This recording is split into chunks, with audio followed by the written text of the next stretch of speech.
if I do. Covino and Rich. Honestly, how do I deal with you every day? You're on the radio. Whoa! Yeah! Holy mother nugget! And holy mother meatball! I'm the smartest man alive! You're so ridiculous. What? You're such a fool. Get out of here. Oh, I'm a disc jockey. What's a disc jockey? Turn it up. We're doing the show. Here we go. Covino and Rich. Let's go! Yo. I think you found every cool moment in the last 20 years in that montage. Happy 20th to us. 20 years of CNR. Woo! To a photo montage. Hope you enjoyed it. It's been a long run, and I feel like we haven't even done our best work yet. We're just getting started. CNR, thanks for being here. Thank you guys for 20 years of support. We're going to look back. We're going to reminisce a little bit.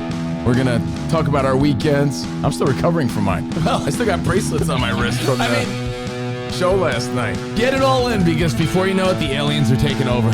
Tell you all about it. Let's rock out. Aliens, bro. Aliens. 20 years of Covino and Rich. We started in 2004. Yesterday, the 15th, or what is it? Yeah, the 15th. And yeah, it just seems like one fast yet awesome ride. And I attribute good work ethic, great people, and staying relevant to our success, to our longevity, I should say. Success, I think we're still going toward it. Yeah. You know, that hasn't stopped. But our longevity, I think, has to do with the cool people we've met along the way and the great support we've had and our commitment to doing what we love. It's as simple as that. So thanks again. 20 years ago today, a movie was released on the day we started our show. On this day, boy. I don't know. A boxing movie was released on this day. Ended up winning an Academy Award. $1 Million Baby. $1 Million Baby. A movie that I have zero tie to, I watched it one time, but that was released on our first show's day. So You know we are as old as $1 Million Baby. That's a movie you can only watch once because it's so fucking depressing. What you're saying is, $1 Million Baby on first show's day. $1 Million Baby on our first show's day. First show's day. First show's day. First show's day. So I don't remember first show's day other than I remember experiencing our new office, but we had been there for a few weeks. If you piece the puzzle together, we just discussed here on our show recently that I celebrated 20 years at SiriusXM full time. 20 years together, first show's day. 20 years together, first show's day. $1 Million Baby, bro. It's almost day. First show day. First show day. I got hired full time on 11/30/2024, but I had already been doing Octane for 2 years. So I got hired 2 weeks full time right before we actually did our liquid launch on December 15th. So we had already had our office and established some sort of, hey, this is our routine. We were doing practice runs and practice shows. But our very first interview, as we said last year and every anniversary since probably, was Lenny Kravitz. I remember doing a show. We talked to Lenny Kravitz, took a few pics, and like, this is going to be interesting. Didn't know if we were going to be able to hack it, but of course, we never really even thought about it. We just did it, and we had fun. And 20 years later, just like that, here we are now in this setting, but we're still doing Fox and still part of SiriusXM and everything else, as you guys know. But I mean, looking back, it's all jumbled, right? Because it's like, were those sample shows or was that our first show? Like, I don't remember being like, dude, today's the day. Well, our first show. We were doing the liquid launch. They called it for a long time up until we did Super Bowl in Jacksonville. So we were doing BS shows from yesterday on. But I'm saying, like, we did so many demos with a mix of random people. That was all leading up to. December 15th. Yeah. So I don't remember like our first show because I could say, oh, remember we did this? And you'll say, no, bro, that was a demo. I'll say we interviewed Lenny Kravitz. Like he happened to just be live in the studio on day one. Yeah. On our first show, I have pictures from that day. We're in the office. Because I associate those days with pictures. I remember what I was wearing. Oh, you remember what you were wearing on the first day of school? Some gray and beige little paisley like pattern button down. Yeah. On show's first day? On first show's day. On first show's day? Yeah. You remember what you were wearing on first show's day? Yeah. Remember what he wore on first show's day. Hey, everybody. But First show's day. Studio 5, New York City. First show's Times day. Square, SiriusXM. Show's day. And yeah, it's been a fun ride. It really has. It's been quick. I can't believe it. But there are things. I don't know how to feel about it. Was this first show's day or was it? Hold on. You have audio? No, I have audio of first show's day, but I'm saying is this what you were wearing? Because it's not what you described. I mean, he knows what he was wearing first show's day. I know. It's like beigeish gray button down. I can't really describe it. This? Yeah. That's first. That's first show's day. Gray with a little beige stripe, I think. I guess you're right. First show's day. There is Covino on first show's day. There is Covino on first show's day. Hanging with Kravitz on first show's day. Wearing beige and gray on first show's day. So, again, I'll make it very clear. I was already there. Rich was already there. But then we got hired full-time as a show about 2 weeks prior. 11:30 officially, because that's when I celebrated my 20 years at SiriusXM. For 2 weeks, 2+ weeks, we were doing test shows, BS shows together. And maybe with other people. I don't know.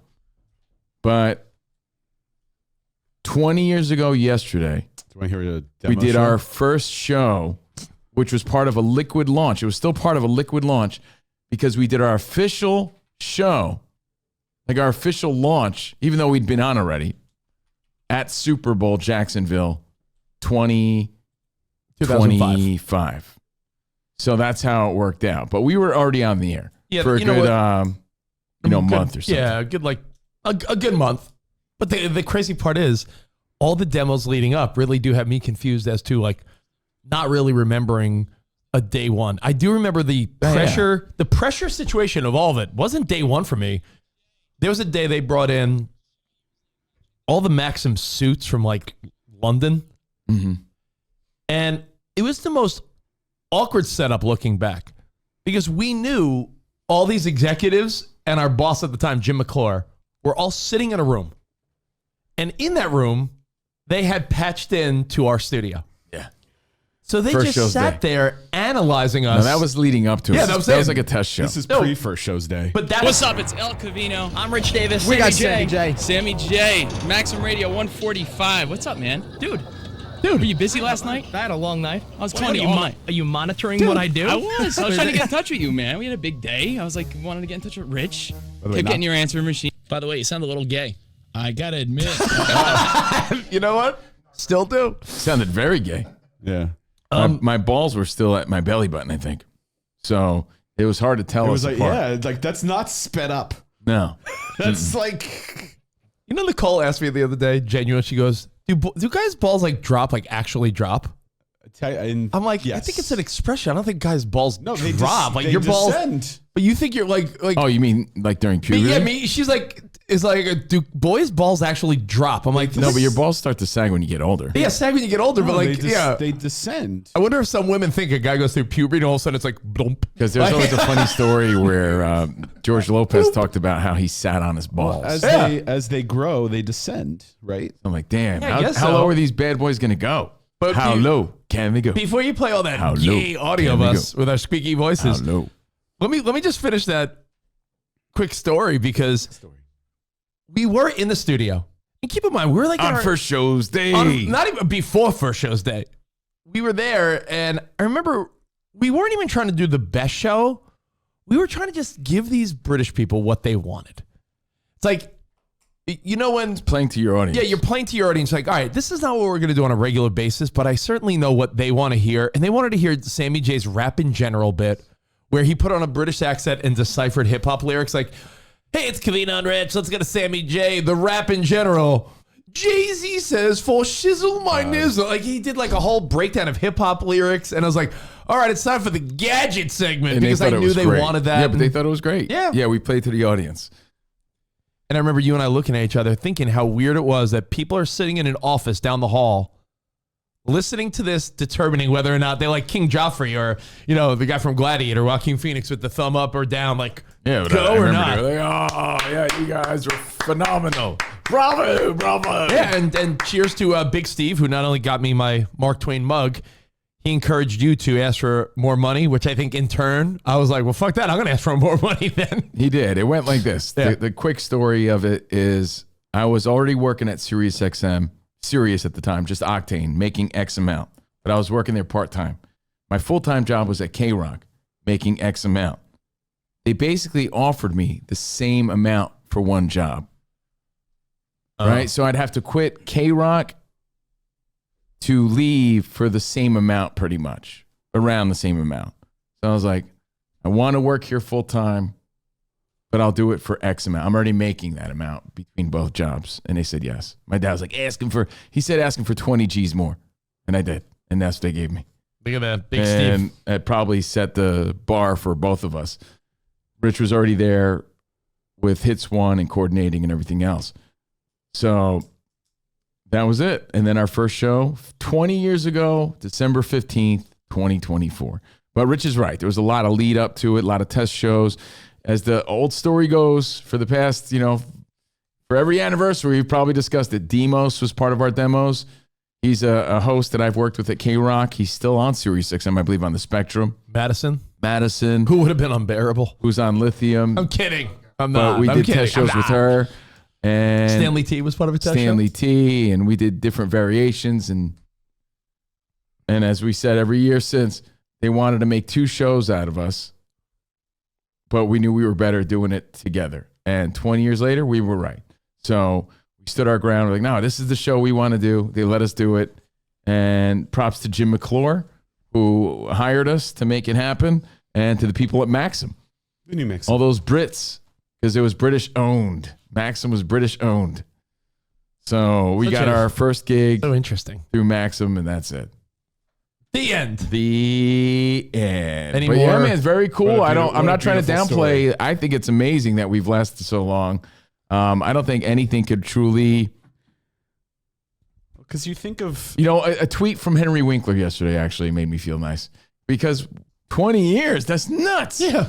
First of all, most people can't believe we've been together that long, but then to actually have been together that long doing a show, that's unheard of and should be celebrated, and we will.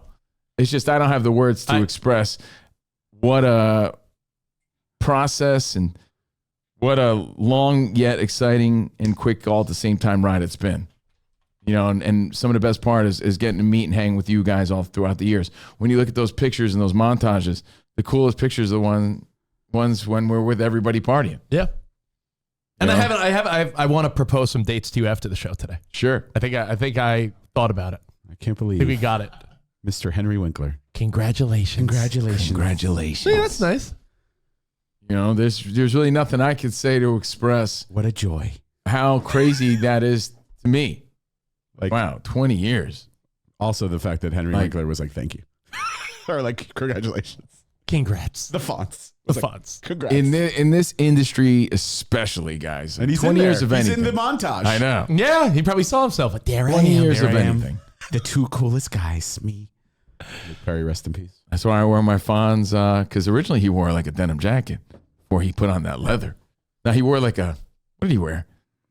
Like a mechanic's jacket. Yeah, didn't he? almost like a mechanic's Yeah. jacket. Then it was, So- hey, oh. Anyway, hope you had a nice weekend. Hope all your teams won. Thanks for celebrating with us. I'm sure we'll have stories and memories throughout the day. Anything else come to mind? Besides those first shows and how different we sounded, I know Spot's going to play a few things just for the fun of it throughout the show.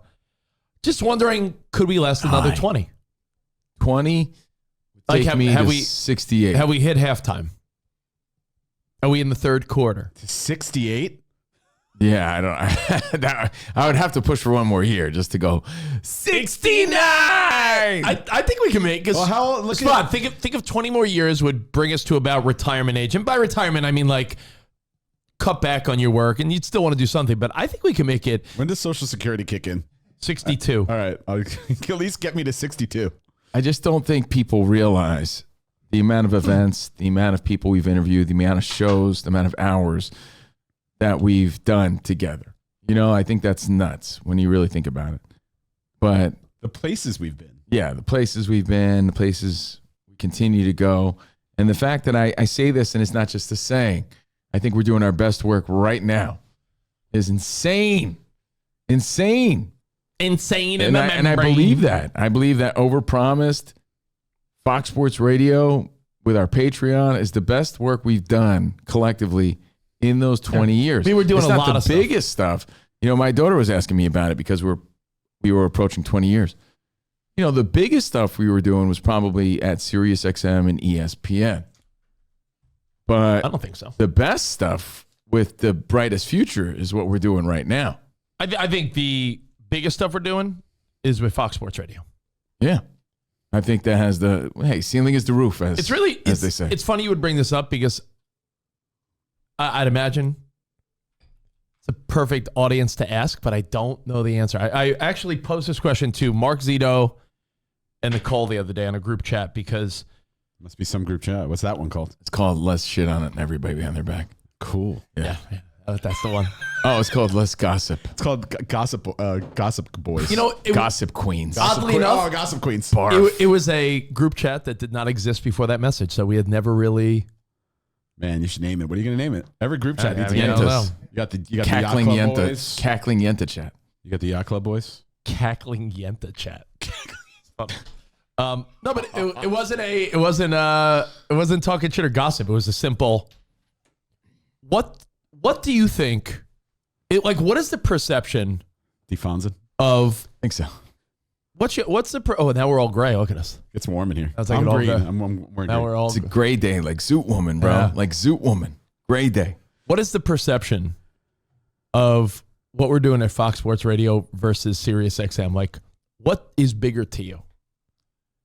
I mean, having a daily show on ESPN Two. and still having a talk show on SiriusXM, maybe, ESPN 2 at in the middle of the night. yeah, but it was still aired on ESPN. Don't downplay it was still it. being pushed to 10 p.m. Yeah, like you're Wasn't like totally you were on downplaying the it. Ocho No, I'm not. with, I'm not downplaying. cornhole. I'm not It was a new downplaying. I'm show. just saying it's. They were planning on moving it earlier. These are all truths. They were redesigning our set.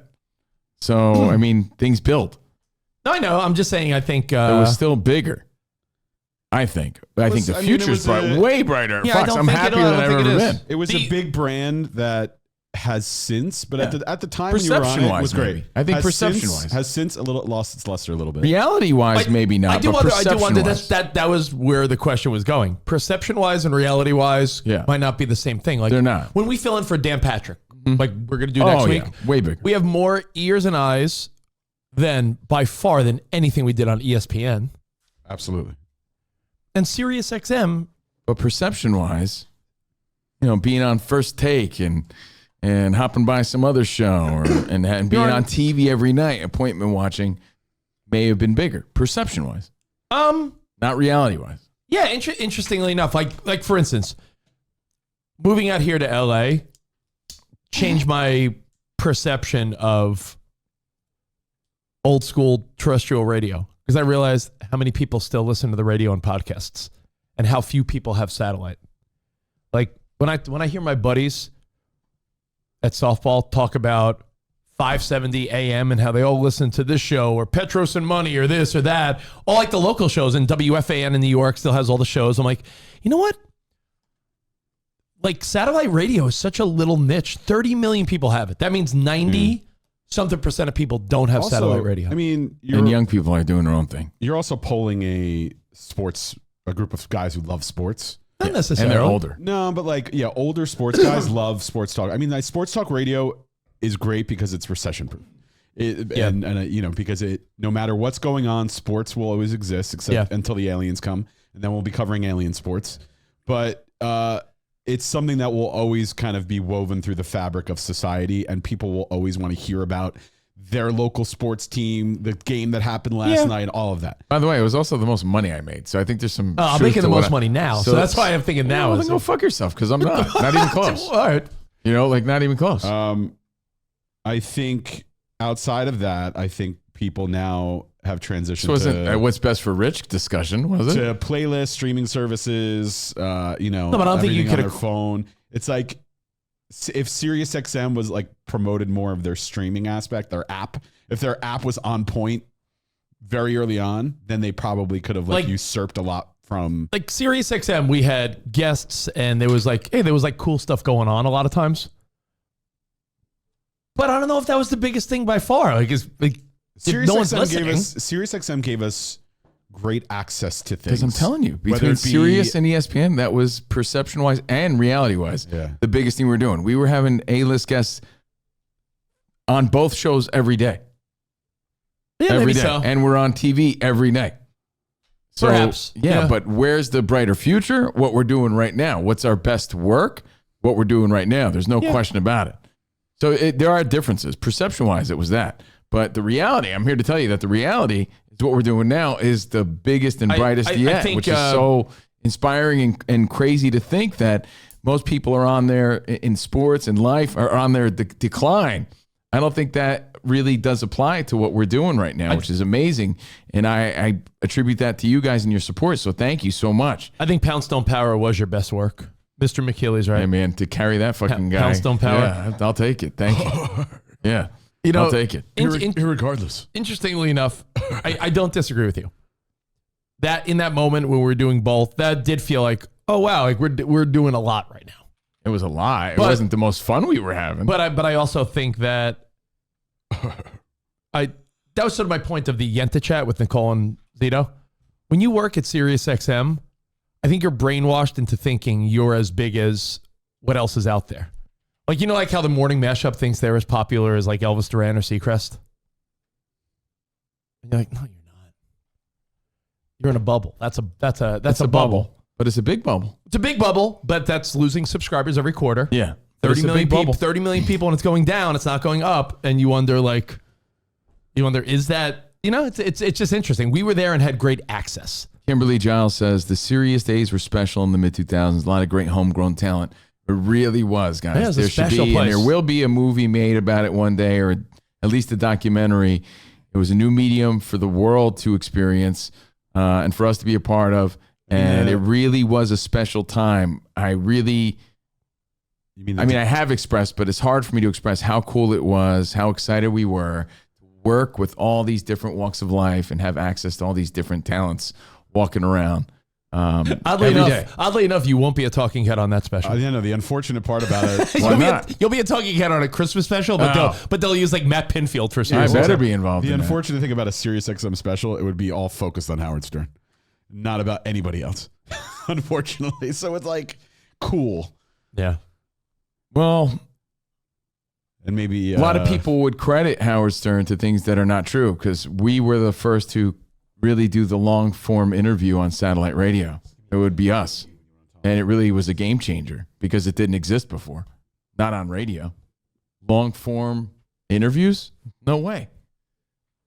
You know, knowing how to cross the lines that were never crossed before, that was all us in 2004. Yeah. We were one of the first talk shows there, period. So proud of that. Really proud of that. And happy anniversary to us. 20 years. Thank you, guys. And does that bring us to our weekend? It does, but Mauser has got something. What's up, Mauser? Oh, yeah. I'm in studio for the 20th, so this was odd timing for me. You planned this. Don't lie. Hey, Mauser. Yeah. So I'll say, as somebody who listens I did listen primarily since day one, and it was a different lifestyle for me. I was 26 years old. I had just gotten married a few months earlier. I was living in Louisville. So a lot of us that have been with the show for the entire 20 years has progressed through life. I have kids now. I know Jaime has kids.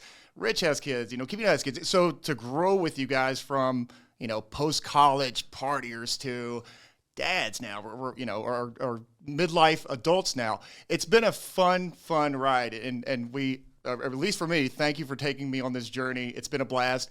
And to say the community that you guys have built of friendships around the country, I never in my wildest dreams living in Kentucky did I ever think I had a friend up in San Jose, Jaime, Black Ice, Wes and Bree in Vegas, the community of people that whenever we travel, my wife and I travel, there's always somebody that wants to meet for a drink or have a good time. So for me personally, thank you for everything. Oh, man, dude. Thanks, bud. And that is let's move on that note because that was great. What Mauser just said. Thank you, buddy. Is the thing I'm most proud of. What that you brought Black Ice into his life? That I brought Black Ice. that we brought Black Ice into everyone's life. Where there's a good chance Black Ice has slept on your couch. Mauser's like, I would have had a big black 300-pound black friend if it wasn't for you guys. Yeah, we gave Mauser his first 300-pound black friend. Perfect. But no, it's he's like, my wife really appreciates it when he's sleeping on the couch. That's the most. That's the thing I'm most proud of. Yeah, it's so cool. Back to the previous conversation, I don't think that could have happened anywhere but SiriusXM because we were building a community with a new group of people that were like, what's this satellite radio thing?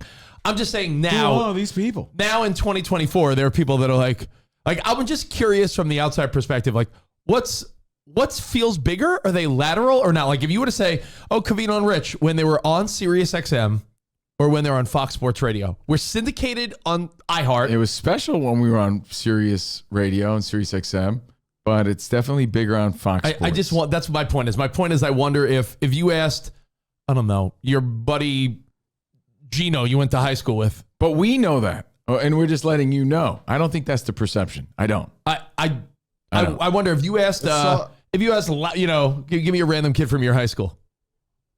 Give a shout out to someone you've never given a shout out to. Why? Chris Bartolo Pallone listens. Yeah, but he's in the inside loop of what we do. Give me like a rando that you've probably never mentioned before. Kid on your baseball team. Kid on my baseball team. Frankie Carboni. Vinny Tomasino. Mike Ribel. Hey, Mike Ribel. Good to see you. What's up, Mike? Hey, what's Covino up to? Do you think the perception of random Botchagloop in Jersey is what's bigger? Covino's on SiriusXM or Covino's syndicated on Fox Sports and iHeart? Or is it pretty much the same? I don't know. I gave you my answer. Because I'll tell you this, I just talked to Melody about it. Out of curiosity, in her perception, when we were on ESPN, that's the biggest we were. And I'm telling her, I could see why you would think that, but I promise you, what I'm doing now is bigger. That's the point I'm trying to make here. I'm just saying. By the way, by any chance, is this Mike Ribel? It is. Oh my God. Yeah. You went to high school with that kid? I did. What's up, Mike? Look at that random guy. He was a great ball player, man. He was really good. And now he does. Now he's a loan officer. Yeah, he was really good. You need a loan. You need MLB residential lending. See, look at that. People get shouts. My point is, not to harp on it, which I am. I apologize. I think. Perception is the question. Just to give you guys. The perception's not the reality. To take you behind the velvet rope, they're pretty lateral as far as salary. Like SiriusXM money versus Fox Sports Radio iHeart money. It's like pretty much the same. So that answers that question. So could you say if the salary is pretty much the same, then they're pretty lateral? That's not perception. That would be in your pocket. What we're doing now is the biggest. It is because there's way much more room for growth. Too. Becker's right. ESPN was more cloudy, meaning clout, not cloudy with the side of meatballs, clout. Yeah. But what we're doing now, and that's the beauty of it, and that's why it's great, and that's why you could celebrate 20 years, because we're not on our decline. Most people, if they're celebrating 20 years of anything, they've peaked already, and they're on their tail end of whatever's going on. Promise you. Unless you're Juan Soto, who will be winning. He'll be winning his 5th World Series with the Mets in year 20. Yes, as I told Melody, I agree, Melody. That perception-wise was probably the biggest stuff we've done, but this is the biggest stuff we're doing. Trust me. That being said, like last night or yesterday when I was putting the finishing touches on that thing, the montage, going through some of the photos, and I'm like, man, we've had a lot of fun. A lot. We had so much. So many events. My heart longed a little bit. I'm like, man, not that I want to be on spring break, but I'm like, look at that. That was fun. Or like going to being traveling around and doing all that. I'm like, man, that was fun. The fun is still there. The youth might not be as prevalent. Well, I mean, the idea of fun changes. Like, Right. I'm thinking I got some dates in mind for you guys later, but if we do an event, a convention in June, right? We're still going to have as much fun. You're just not going to try to be banging someone. You're going to want to have better conversations, have a dinner, and Speak for yourself. Well, Spot's going to try to bang your wife. I will. I always Who said says this try? too, and I've been saying this for 20 years There now. is no try. I really have been saying this for 20 years. Where's Angela? I always admired wherever Indiana Jones went, he always had friends. Right? We meet again, Dr. Jones. Yeah. We meet again, Dr. Jones. And I'm like, wherever I go, I want to have friends. And this show has provided me but- with that. And I am so His- grateful. I think that is the coolest part about it. It's the coolest. Wherever I set up shop, I could be anywhere. I could be in Albuquerque, New Mexico. Got friends there. I'll pull up to a bar. If I really sent out a tweet and be like, hey guys, I'm here in Albuquerque, I would have instant friends. And they would come up to me and be like, we meet again, Steve Covino. But Indiana Jones' and that friends shit is awesome. either put him on a quest or tried to kill him. So And also, but he knew. I would argue you're cooler than Indiana Jones because you're not a murderer. he was a Because murderer. Indiana Jones really was a murderer. But is it murder if it's in the sake of archaeology? I mean, that is true. But we do, Or if they're Nazis? thanks to the show and thanks to you guys, we do have friends everywhere. And I've thought of this. I'm sorry, I picture Covino as Indiana Jones and Jaime's kid as Short Round. That's funny. I do think hat on. I do think about this often. When I go to a city cap. or you go to a city for, Fox or SiriusXM, there are times where, we're always worried, like, do we have an internet connection to do the show?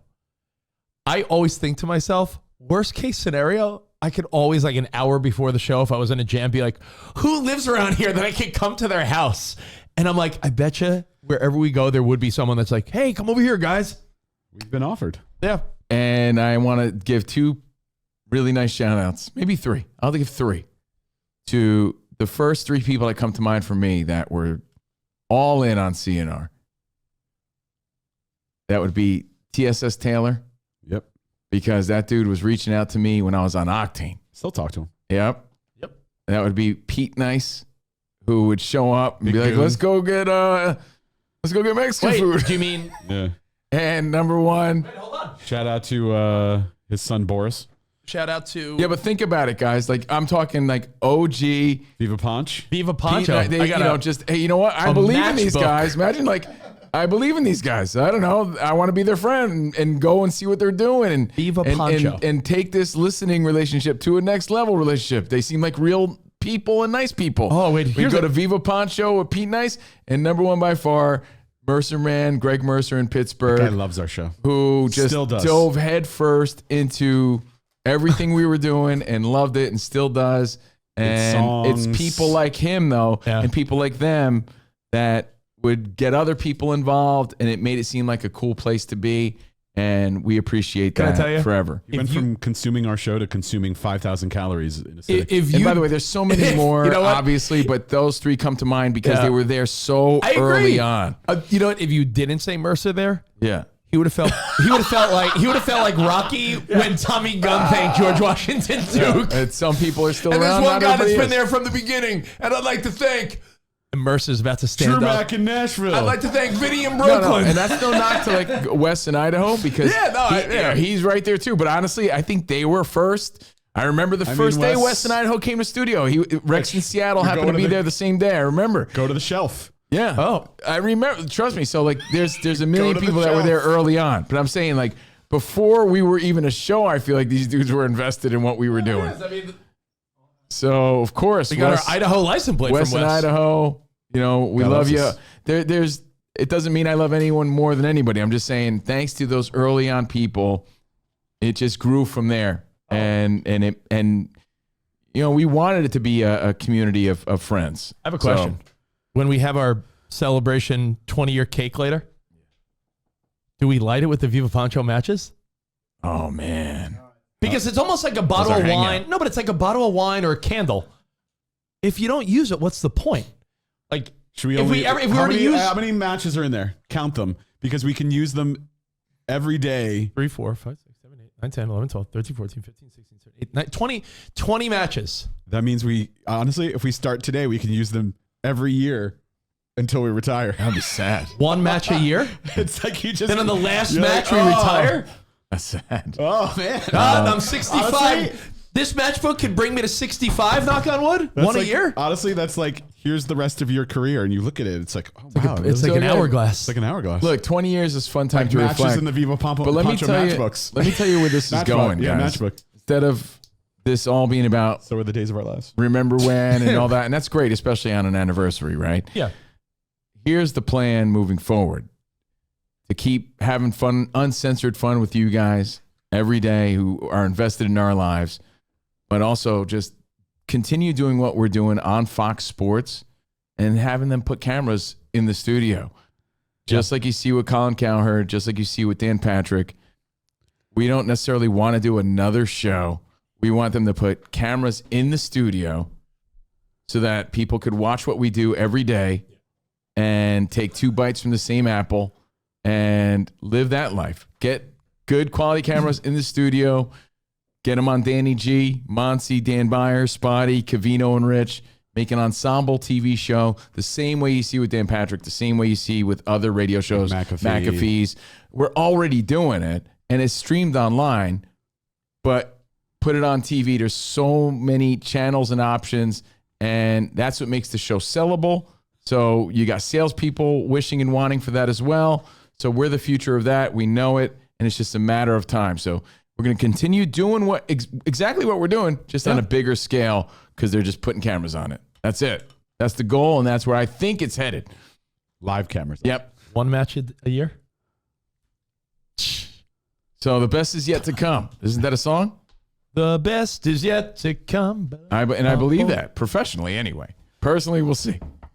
But professionally, absolutely. Well, before we move on and get to stuff that's going on now in 2024, before the aliens take over, the best is yet to come. Sinatra? Unless, of course, there's a drone war. Out of the tree of life, I just picked Me a plum. You came along and everything started into hum. Yeah, this guy was fucking Is slaying this it. like From Rich to Me? Still, it's a real good bet. The best is yet to come. That's right. Best is yet to come. What I would like to babe, do, won't that be fine? continue doing the side TV stuff I'm doing. I think that's fun. But I think Rich and I should also write a book and story of our journeys. I think that would be cool. I would love to be part of a documentary that tells the story as well, because we've also lived in a unique place of longevity. It's like we've had a slow burn. We've lasted. We've seen a lot of people come and go. We've met a lot of people along the way, right? Some people hit it bigger, but they also fizzled. Yeah. So I thought there's of a that. lot of story to tell when I you're thought in of that that. place. I thought of that when I It's was very watching unique. Is It Cake Holiday Edition? Mhm. And one of the judges was Sebastian Maniscalco. And he didn't break in until he was like 45 to 50. I mean, how old is Sebastian now? He's like 51 maybe? Yeah, but I don't know. I mean, his star didn't, he didn't really hit until he was in his 40s. It happens, right? It happens a lot. So we shall see what the future holds. Spot, you know what song reminds me of our show? Pepper? No, there's old songs that totally get me back to the old school days. But I think I'll post it later instead of telling you now. Let's go to the first show, Spot, and just play the very beginning, and then we'll move on and talk about our weekends and all that. But 20 years ago, our first show. Is a little snippet okay? Little snippet's perfect. Maxim 145. I'm El Covino. It's Rich Davis. What's up, bro? Yo, I'm looking around the studio. What is this studio? Is this like a reject college dorm now? What did they do to this place? It's like the Ringling Brothers Barnum and Bailey Circus. There's like a fake microphone. There's bells in here. They got fake microphones. No, you're right. It's like they went to a garage sale. You know that Eminem Peanut guy? We want him to put in our studio. I like it though. There's a lot of stuff. Mike Piazza. Lava lamps. There's a lot of New York Mets representation here. I know you're a Mets fan. Yeah, I think that's Evan from the Dog Pound. Yeah, I'm gonna have to change that. I need some Yankees love here, and there's no Giants football team stuff here either. Which there shouldn't be at this well, point. I mean, there's got to be, we got to be equal opportunity here. I like the Christmas lights though. Christmas is, Christmas is stressing me out. Wait, are we in the same studio? Really? Yeah, it's stressing me out completely because I feel like we just finished Thanksgiving, which we just did. Which we did. And Very it's good. like already Christmas and Christmas time, Christmas trees, Christmas music everywhere you go. And I'm still 30 pounds heavier. I'm still Worried about his leftovers weight? from Thanksgiving. I'm not ready Same for guy. this Christmas talk, 'cause You're above your fighting weight. Yeah, I'm way above the El Covino fighting weight right now. I'm trying to lose 10 pounds for 20 years. I can't even take it. Well, what are you But going to get people for the holiday season? You have what ideas do you have? That's what's stressing me out because not even that, just the whole process. I'm broke, man. And I'm going to be, exactly. It's like every channel you turn on, this is what you hear right now. I know. It's like, we have, what is it? Moving Easy. Oh, Moving Easy. Channel 4 is Christmas music. I So thought if I you was want to going to move hear it easy. some, I thought I was going to hear some Barry White or something. No, and I'm like, no. This is cringe. Every What you're local listening to is FM us crappy learning station as we go. playing that Christmas We've music. never it's done out of talk control. radio in It our was life. like the day after Thanksgiving. Automatically. Boom. My apartment looks like a winter wonderland. Oh, if you see what God. Kristen's done to it. My Winter girlfriend. Like you sound. You sounded like such a nerd. Apartment looks like a winter wonderland. My apartment sounds like a winter wonderland. Yeah, bro. Like, I don't know. Trying to lose 10 I pounds. sound like a for the, baby boy, but Trying to lose 10 pounds for the holiday season. I feel like I'm also trying to keep up with Rich's hyperactivity because I wasn't comfortable enough to just relax. Yeah, but it's... Yeah, Two and of we you, just I sound can't. young. Sound really, really young. It was hard to tell us apart. I remember that Yeah, because you both were like, hey. because people would always call and say that. Well, I mean, they didn't know who was Right. who was who. Is it? You have And one remember, other? this is what I think people forget. For 15, almost 16 plus years of our run, you guys never saw what we were doing. Yeah. So all of this video element and even the video element at SiriusXM, that was all new. That's only been for the past 5-6 years. Yeah. Everything else was all your imagination. Like all winter your wonderland. all your perception of us were just based on pictures and your imagination. That's the crazy part It's about really just two 20-year-old guys talking about what? it. Nothing. Oh, what? Women, chasing women at the time. As Lisa said, I love this. Two children chatting. Yeah. You have Spot, you have any other rando, just like minute clip Yeah. Let me early on? pull some. What's the earliest video you have? Like the earliest like The earliest? The earliest. yeah, us with somewhere there's a video, and I don't know if I ever downloaded it, but I had found it once of you with Kanye You have that? somewhere. Oh, I would love to see Somewhere. that. I would love to see that. Spot, make my 20 years of seeing our dreams come true. Because that was filmed for Maxim magazine. I've never seen it before. I mean, I remember seeing it on the website. That's the other thing. Some of the things we did were for online purposes. Never saw it again. And it's not in any sort of time way back machine or anything like that. I remember we had cameras in our studio for Kanye, but it was on MaximMagazine.com. MaximMag.com. 20 years. Congratulations. Ups, downs, and reach around. Congratulations to Reach around. us. All We're right. So awesome. Way to go. I'm sure Here, we'll you wanna hear reminisce. another clip? Spot will find stuff Yeah. throughout the day. Yes, I just talked to Rob. It's a baby girl. Oh. 7 pounds, 5 ounces. Oh. I know, right? We got to go get him something. That's the only thing to do, right? I mean, he's our boss. He's my boss. Of course. Hey, something I got to tell you about the show. What? Rob said that me and Covino might have to go to Mexico for a few days for that spring break thing. Which sucks, I know. Let me go. But why? Let me go. Why, Just let me go. Chris, why are you getting mad? I'm not. Let me go. Why are you mad? Oh, man. Because I told you that's the one thing I'm I going know. to be What very do you, pissed off I know, about. but what do you want me to do? You know what? Whatever you have to do. Whatever. Yeah, but you're getting mad at me for no reason.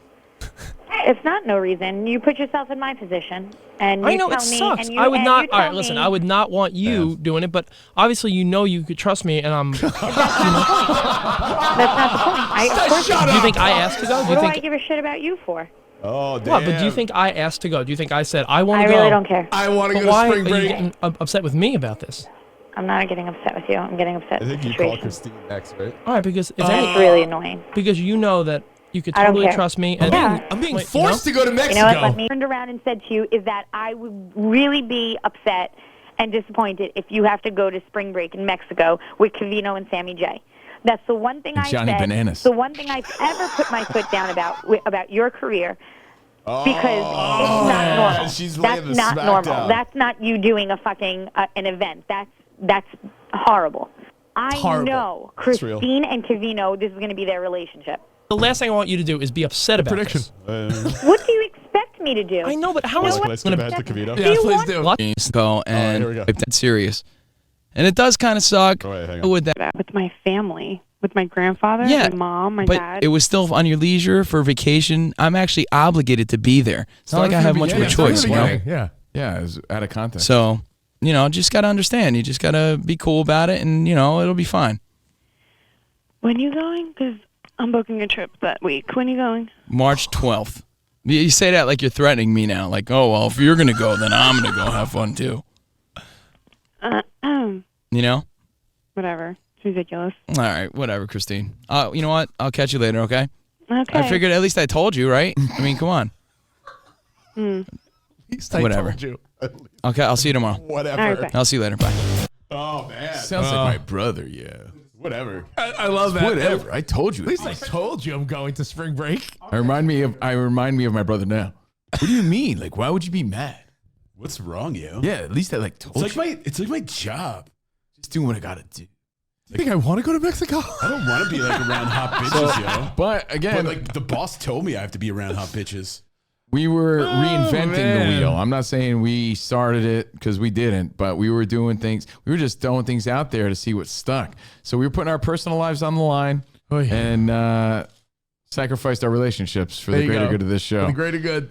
So At that least, was at them. least I told you was the best line. At least I told you. At least I told you. And Sounds wait, what was like the- something my brother would say. What's the now. alternative? You were just going to go to Mexico and not tell her? But I remember her disdain when I Just said got to it. be cool about it, and, it'll be fine. When you going? Because I'm booking a trip that week. When you going? March 12th. You say that like you're threatening me now. Like, oh, well, if you're going to go, then I'm going to go have fun too. Whatever you. You know? Whatever. It's ridiculous. All right, whatever, Christine. You know what? I'll catch you later, okay? Okay. I figured at least I told you, right? I mean, come on. At least Whatever. I told you. At least At I least told I you. told you. Well, yo. look, here's how I looked at it then. We had to break this news to our girlfriends at the time. What's taping? Anyway, let's just tape it, and then we'll see if we want to air it. But that's when we were hosting Maxim, Spring Break, MTV, all that shit back then. Pretty So funny. anyway, it's been fun. At least you told her though. least I I always told think you. I Yes. think about that all the Imagine time. her surprise if I just wasn't home. all of a sudden. Honestly, I'm gonna start using that line. At least I told At you. least I told you. What are you upset about? I mean, I could have not told Should you. have not told you. As we celebrate 20 years, just a quick history lesson. 5 amazing albums. Ticklesack self-titled, Ticklesack The Deuce, Ticklesack Tres, No Taps Required, Ticklesack 4, Skin, and Ticklesack The Perfect V, our 5th album. And that's where it ended, guys. We've put out a few singles here and there, courtesy of Handsome Gabe, and maybe a few other random songs that came out. A few singles, but never a full album again. 5 albums. All of them went either cardboard or aluminum. It's like Billy Joel, One went dude. number 1 in Canada. We've had a great run, and it all started with, Bitch's Ass was our first real song. Yeah. But it started with, I believe, Cock Blockin'. Cock Blockin', I believe, was the first one I did about Rich. And it all came to be because I mean, you would know, but I feel like I was pretty certain "Bitch's Ass" was by far the first song we made Bitch's Ass was the first full song we made. that we like played on the air. Yeah, and I played acoustic on it. I wrote it. Sammy sang it. We did 2 versions of I it. thought the first song was about like Rich's breakfast sandwich. Rich is Cheap was one that Sammy But did Bitch's live on Ass the was air. the first. Bitch's Ass was our first. Like, we went into the studio and recorded it. Rick Rubin was there. I believe, who else was there? I think like Pharrell was there. Quincy Jones, I think, chimed in, gave his input. It was a big moment.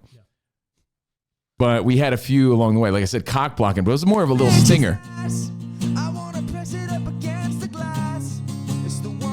we also... That's me on acoustic. We re-recorded it and remastered it. Yeah, it was remastered again. I think will.i.am was part of that process. It was so long ago. Yeah. Timbaland added a few beats to it.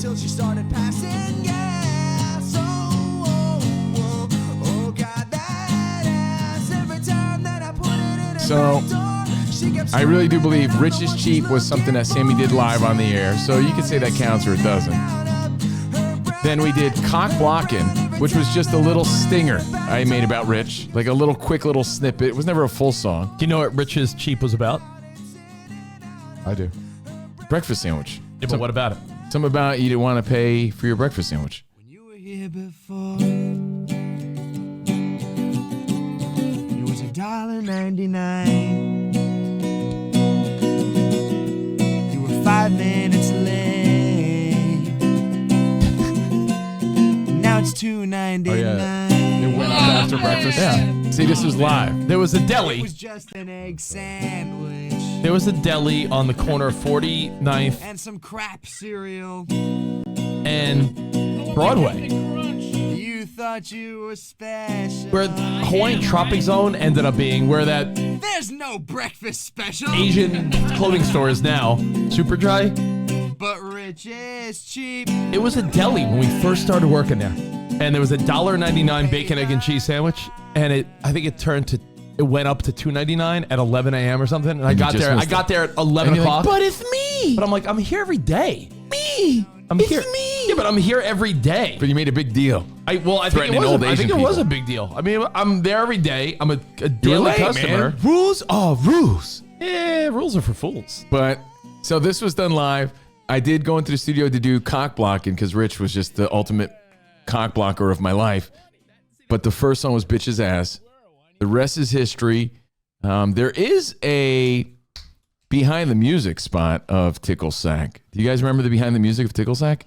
It was great. No, I don't. And if Spot could find that, we'll play you it real quick. It's not long. It's actually really great. There's a trailer to our behind the music and maybe a documentary in the future. I think Access TV is working on one. You know, will they ever come back? I told them I didn't want to talk about it yet, but a bright future for Ticklesack. Astoria, we went on tour. That's when things started getting sticky. You know, the band started to have creative differences. But Ticklesack had a great run, and here's how it started on our year 20 anniversary. Before you get into the behind the music, I just want to say real quick, we had comedian Greg Barrand on the show, and we told him about our band, Greg Barrand, who was the author of, it's called The Breakup Because It's Broken, but he's a comedian. And men are from Mars, women are from Venus, I think I made his money on that books. was John Gray. Are you sure he didn't do that? No, he did another one. He did another one, though. That's real famous. He's just not that into you. Yeah, that's the one. Greg Barron. So Greg Barron, I was like, yo, that's the dude from Move Your Bus. Move Your Bus. No, the it's different Ty guy. Pennington. I thought it was Ty Pennington. He's like, no, I'm Greg Barron. They looked the same to me at the time. And Greg Barron was like, yeah, you guys should call yourself Pickle Bag.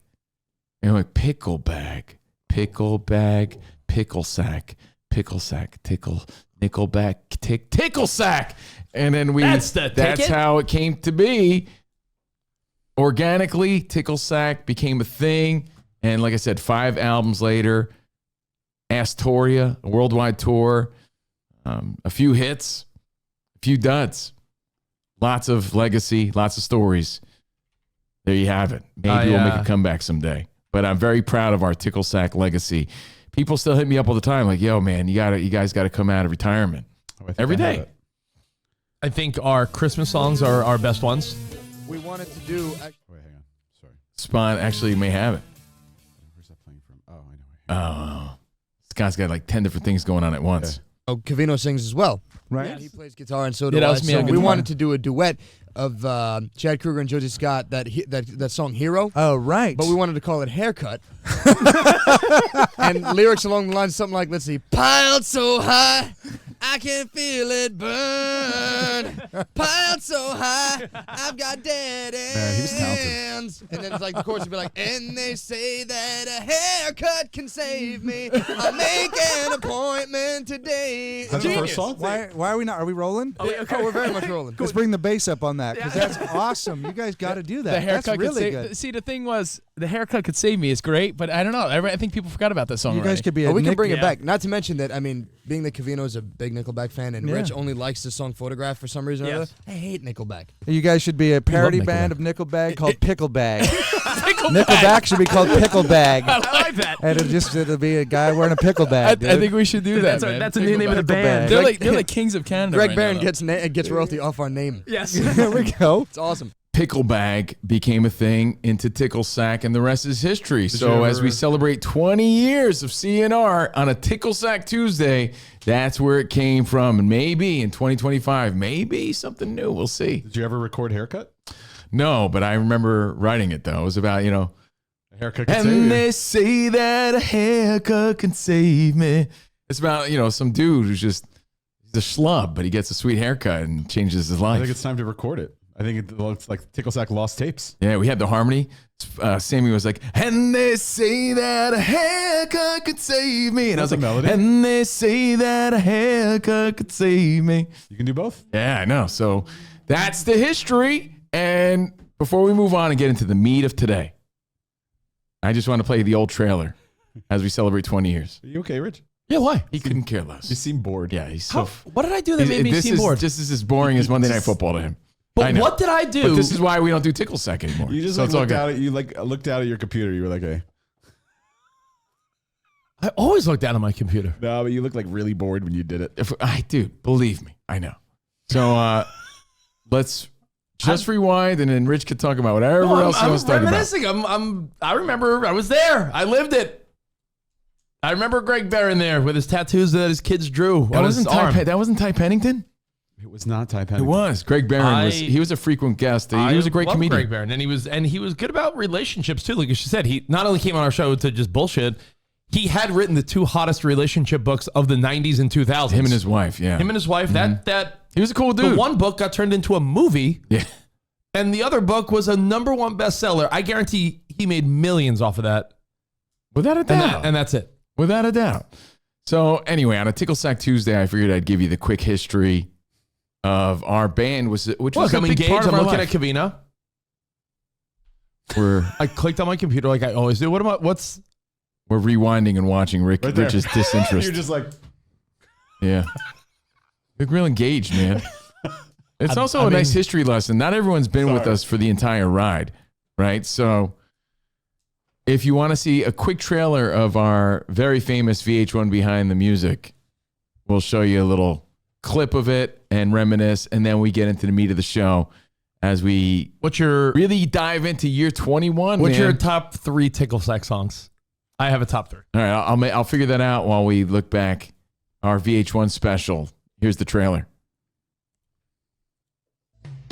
They were regular kids from New York and Jersey that quickly became rock superstars.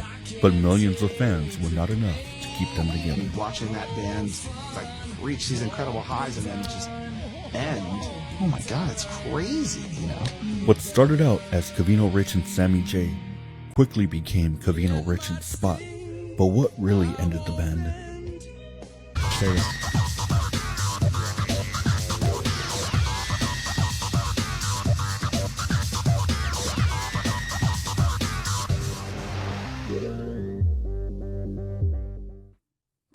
The year was 1983, and young Spot was finding his way through Scotch Plains, New Jersey. Oh, that's me. Just a few miles away, Rich Davis was settling into Franklin Square, Long Island. Next door, in Union, New Jersey, was Steve Covino. Good shots. By the late 90s, they had begun writing music, but nobody could have anticipated the magnitude of their song, Peach Lips of an Angel. When I first heard it, it was one of the few songs that brought tears to my eyes. It's a really emotional song. Who did this? I'd love to sing that, but then I tried to sing it. Can't tell? Jesus, I can't sing this. She kept screaming that I'm the one she's looking for. Remember that studio session? Although their first single put them on the map, it wasn't until their fourth album, Skin, that made them rock legends. They meant everything to me. There's a whole spirit of rock and roll. Real rock stars. Doing something in people's lives. Awesome. Great voice. Fabulous. Look, extravagant. You're a champion. Great group.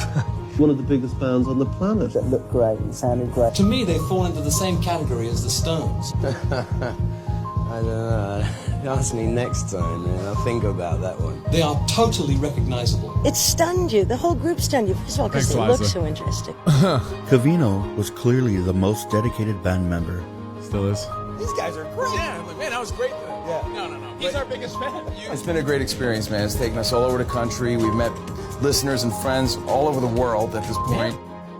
But even he couldn't have anticipated what Rich and Spot had in store for the future. What does that mean?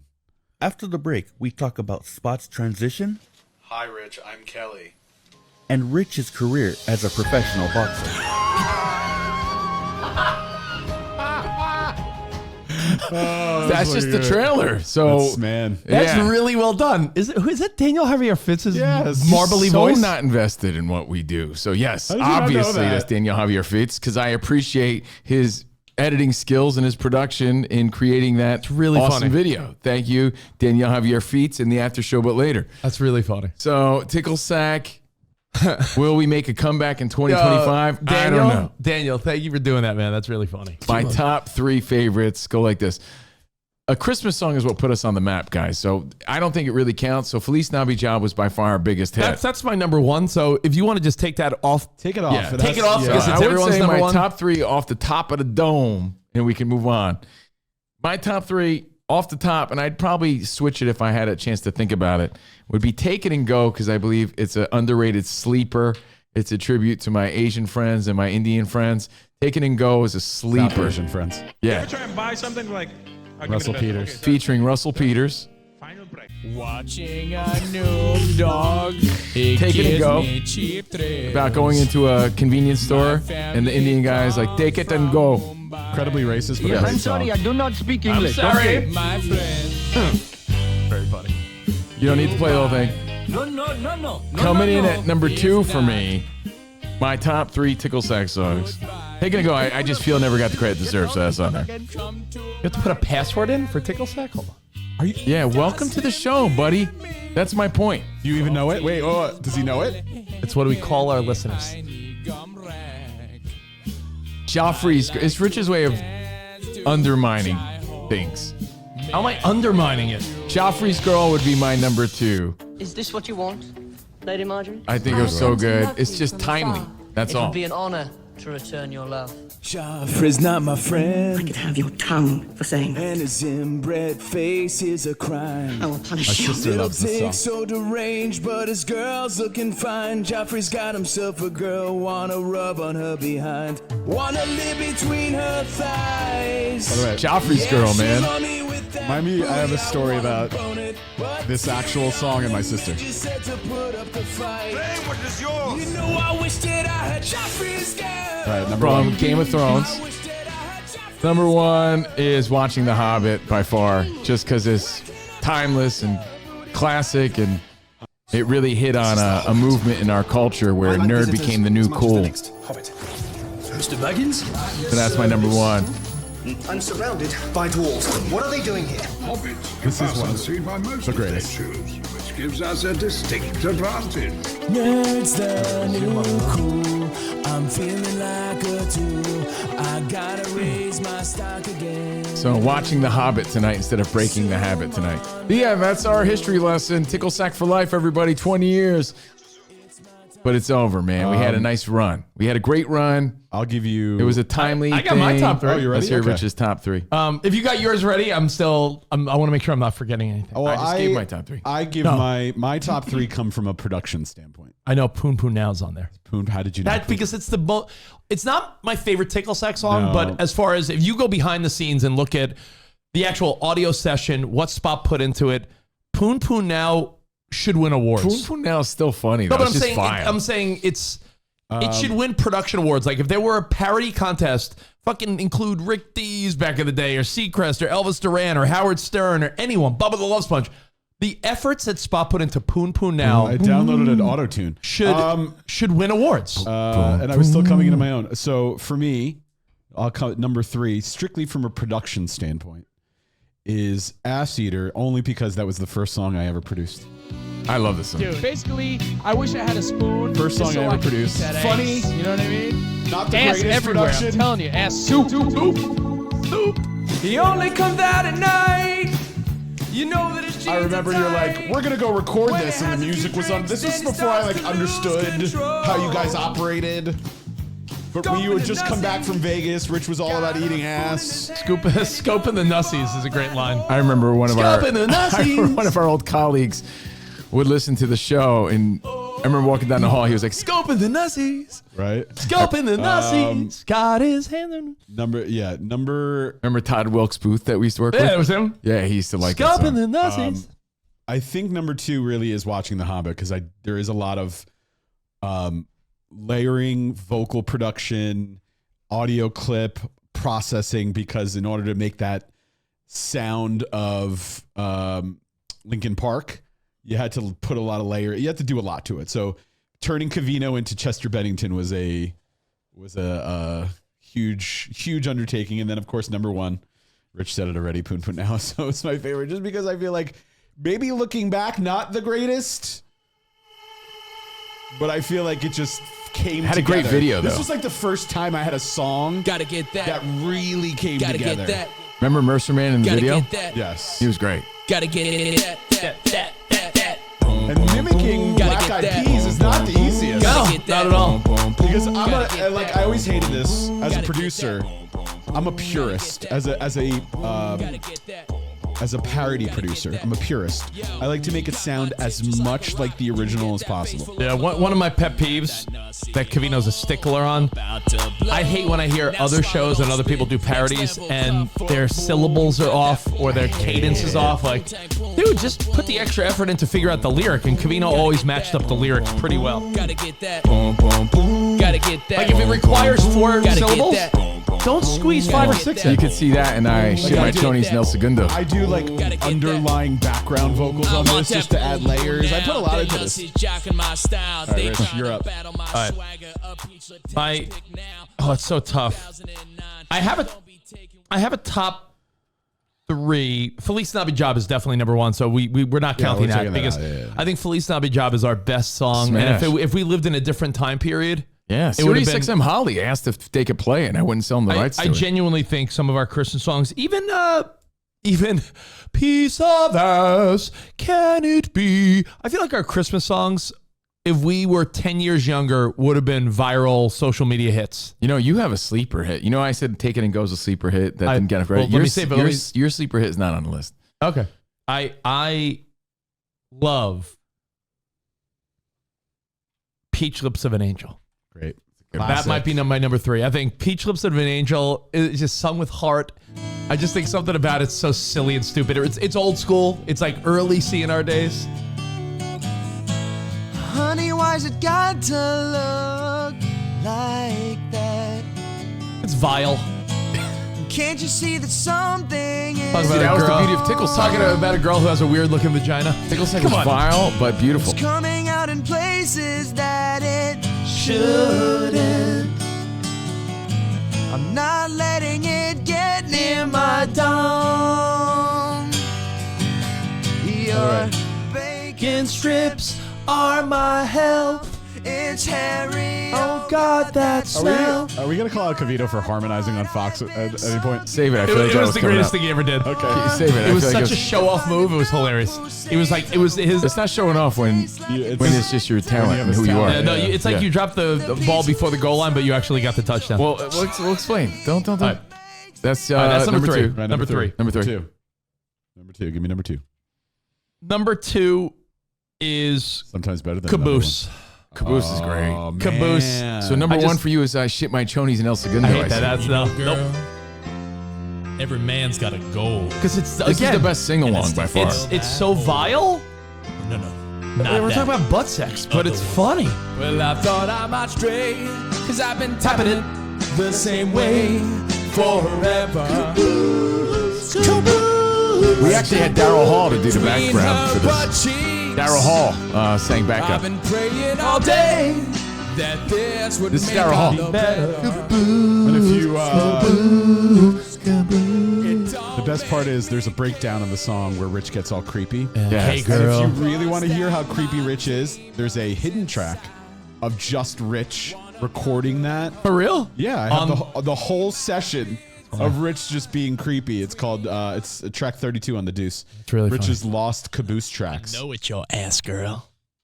I know it's your ass, girl. Trying to find the right inflection. I know it's your ass. This is at the end, right? Relax, Yeah. Hidden track. That's really funny. Yeah, just saying random things. So there you go. Good. Great song. That's number 2. One of my faves. One of my personal favorites that I can't call number 1, but I started singing it the other day, and I realized what a little hidden gem it is. Dickie and Tight Jeans? Dickie and Tight Jeans is good, but I love... Spot's got the look? No. Oh, no. that's gotta be number 1. Dude, why are you giving away my number 1? Is that I find really my number number 1 is Spot's got the look, but that's not what I was going to say. It's like you're the jerk off that goes... You the jerk off that like when I got one, Yeah, but best when one, and you're like... Why would that be your number 1? When he said it, though, I knew it. That's not your number 1. That That is the can't number be your 1. number That one. might Alright, be that's my my number number 1. Let's move along. It's such a good one, Spot. No, that can't be your number 1. Yeah, it's a great one. Spot's got the look was great because Let's it move on. was a true collective jam. Man, I'm sorry. Like you're like great. it's like Spider Harrison's about to give you the number 1 song of 2024 on the countdown, and fucking Mikey Piv in the background is like, "This is Sabrina Carpenter." Listen to that shake you got there, Rich. Jealous juice? Clearly, I can't deny it anymore. Because And look where this song led Spot. Exactly, but it's like Not a real word, by the way. like These motherfucking peanut butter. I can dump the show. I love the Oh, there's a background. delay. You want me to dump the show? No, I love the background of me like acting frustrated, like no, he doesn't. Like, It's like a rugged John Ham. Eats pizza on the shitter. Makes the girlies' jaws drop. Spot's got the look. It's not a good look. That is not your best look. Heavenly round, cause he's sexually lumber. He's got a beard now. It's kinda red in color. A hairy man is Sasquatch. Spot's got the look. This actually required a lot of effort, too. Spot's got the look. Spot's got the look. Spot's got the look. And if these worlds turned upside down, this can't be true. It's not true. And Spotty's even got that part in it's to do. It's not your best look. And we say na-na-na-na-na. Spot's got the love. oh, you put some heart into that one. No, he doesn't. He sucks. Fire in his eyes when he marinates a T-bone. Making all the guns turn, bulging like his pit bull. Spot's got the look. Dude, Love I it. still have a better look going on. Most improved in the land. Used to have an afro, miracle My man. favorite part is the end, and we were trying to figure out. Na na na Oh, na yeah, sorry. na. Poof poof. That really was that was a tough studio session for sure, but it came out great. Proof. Richard's got the side proofs. Spot's got the look. That was tough. I still have a better look going on. And 99, and 99 proof, 99, and 99 side proofs. Richard's got the side proofs. Spot's got the look. Wow. All right, so that's my number 1. That's a great one. Thanks, man. Spider Harrison. I think that's my mom. If you asked my parents, they'd say Spot's Got the Lick is the best song too. I would say that the sleeper that. How about Huevos, bro? That was a big hit for us. How do you forget Huevos? Huevos was like the one that really set us on track to be superstars. I think this was my second or third song. Huevos was huge. No, this was my second song. Because it had great innuendo too. When you're hungry for a tasty treat and you feel like you wanna take a bite, sit down my pants and have a romance with a salty snack that I just can't hide. Huevos, just my mama on me. Huevos may have been our biggest hit I said ever. huevos. It was know what? huge in the barrio. I'll give you the thing about Huevos. Not my favorite. But when I hear the real song, it lacks in comparison because the real song is a notch slower and lamer. Like when you hear Heyo, you're like, where's the because we're laughing throughout this. It's those harmonies. No. Huevos come in dozens, but my 2 are made for love and chorizo y huevos. Listen to this harmony. People like them scrambled, but I like my next verse. gently handled my huevos. Ass Eater's really funny. Someday, All unless right. you threw it out, someday I actually have a folder. You probably threw it out Of the Rich, session? of No, I every kept all the sessions. bit of audio from all of these sessions. I kept them. You're gonna have to take them one. I want to like hand them over to Handsome Gabe and be like, here, remaster Ticklesack of the last 20 years. You know what? I'm taking Joffrey's Girl. I'm taking Take It and Go off of mine. Huevos is on my top 3. Can I add honorable mention? Sure. Glistening Cakes? Yes. That was a good Is one. that really the one? That was a good one. That was a good one. I thought Glistening Cakes. That was huge. That was really big in the hip hop charts. As the producer. Glistening Cakes, I thought was the most fun to record because I remember we were all in a studio like yelling out Glistening Cakes. We brought in Little Leap. Leo was on it. Yeah, it was just a fun, goofy like. Leo you notice how Little Leap has Fergie was on this one too, I think. Cause I'm Covino and I want you to know I love Glistening Cakes. You notice how Little Leap has a new voice now? Does she? Yeah. What do you mean? She does videos and she puts on like this, not her voice. Cakes on an us and cakes at the bar. Cakes on your favorite porno star. Cakes on twins. Cakes come in twos. Cakes will rock away my blues. And I love Glistening Cakes. Back it up, back it up, back it up. Bottoms up, that's what's up. I need that big glistening. Oh man, I remember. Bottoms up, that's what's up. This was big on Hip Hop Nation. So anyway, I mean, there's other good ones. I want to know what Tut is. Oh, that's a good one. Anyway, what's with Mel Gibson? That was the Mel Gibson remix. Yeah. You know right That was now. a good one. So anyway, Ticklesack Tuesday, 20 years of awesome, There was guys. Thank you. a song. You fucking offend me. And you don't care about anyone. I love that you threw And you're fucking I love that you threw Russell Stover in this song. and it's ruined us. It's gonna take a little wine. I've done nothing but be nice to you. A little wine and Russell Stover. I will never forgive you for what you've done to me. You fucking I used to think If you remove Gibson from it, it's actually a beautiful song. Yeah. Because there is a It's a version. story of heartbreak. There is a version without Mel Gibson. If you just want to. My brother would enjoy it. say Smill was one of his favorite songs. Yeah. My brother loves that song. Smell was a good technical So, production. The Rich, song I heard the other night that I said I heard a song and it made me sing our parody of it. Spot's got the look. God, no. I heard a song the other night. Sorry. And it made me realize it was, in my mind, such an underrated Ticklesack song. You may not have even liked it, but it rang so true to how I felt at the time and how you probably feel so often. Smell. My kids were watching Lion King, and I thought of Ruiner of Life. Oh, it's how appropriate just now. Spots Because Ruiner of Life. Mustafa's in the box office and Spot's. I just remember thinking, every day I walk into the office and Spot just like ruins our fun.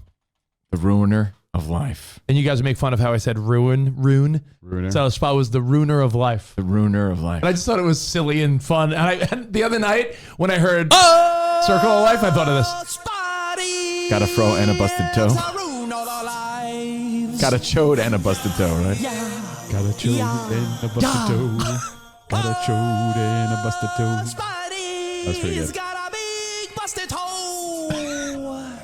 Oh, busted toe. And a chode in his pants. Spot hates you, I'm telling you. Not even giving you the courtesy chuckle. Did you just try to shit on me? You're the ruiner of life. Chode isn't even a word. Tell you what, when you're funny, then I'll laugh at you. Every day, Spot arrives in the office. Oh, jeez. A sassy clap. There's cramping to be done.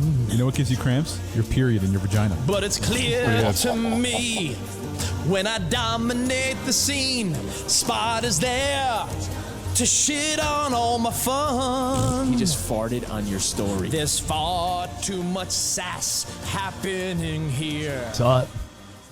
Saw it. See? Than when he was round. At least you can see my dick. Loves to kill my Yeah. high. Lets my jokes crash and die. Should shove that wand where it cannot be found. He's the ruiner of life. And he swoots us all. Swoots us all. So there you go. I was going to give Rich some props. One of Rich's favorites for me is Dickie and Tight Jeans. You don't need to play it, Spot. But one of my favorites, sneaky favorites, is the song you made for March Stashness. Oh. Your parents love that. And I'll stroke my mustache instead. Oh, yeah, from Robbie And Williams. through it all. That's a great one, man. Offers upper lip protection. It's a great one, man. I contemplate. I contemplate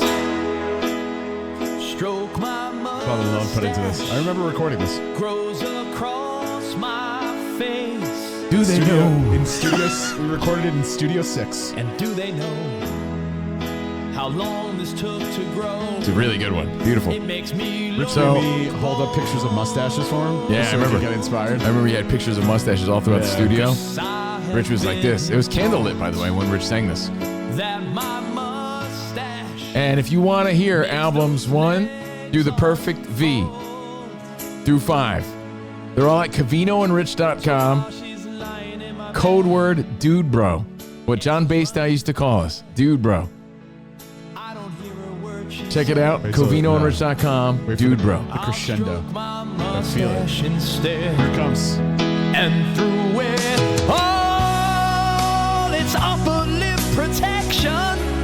Never cock blocks my erection.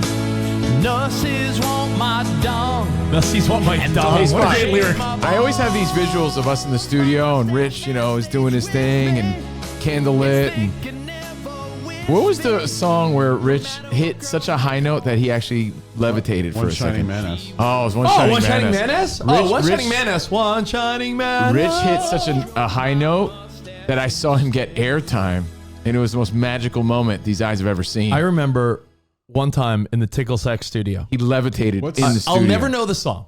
What's incredible? Okay, go I'll on. never know the song, but there was something. Yeah, let's hear it.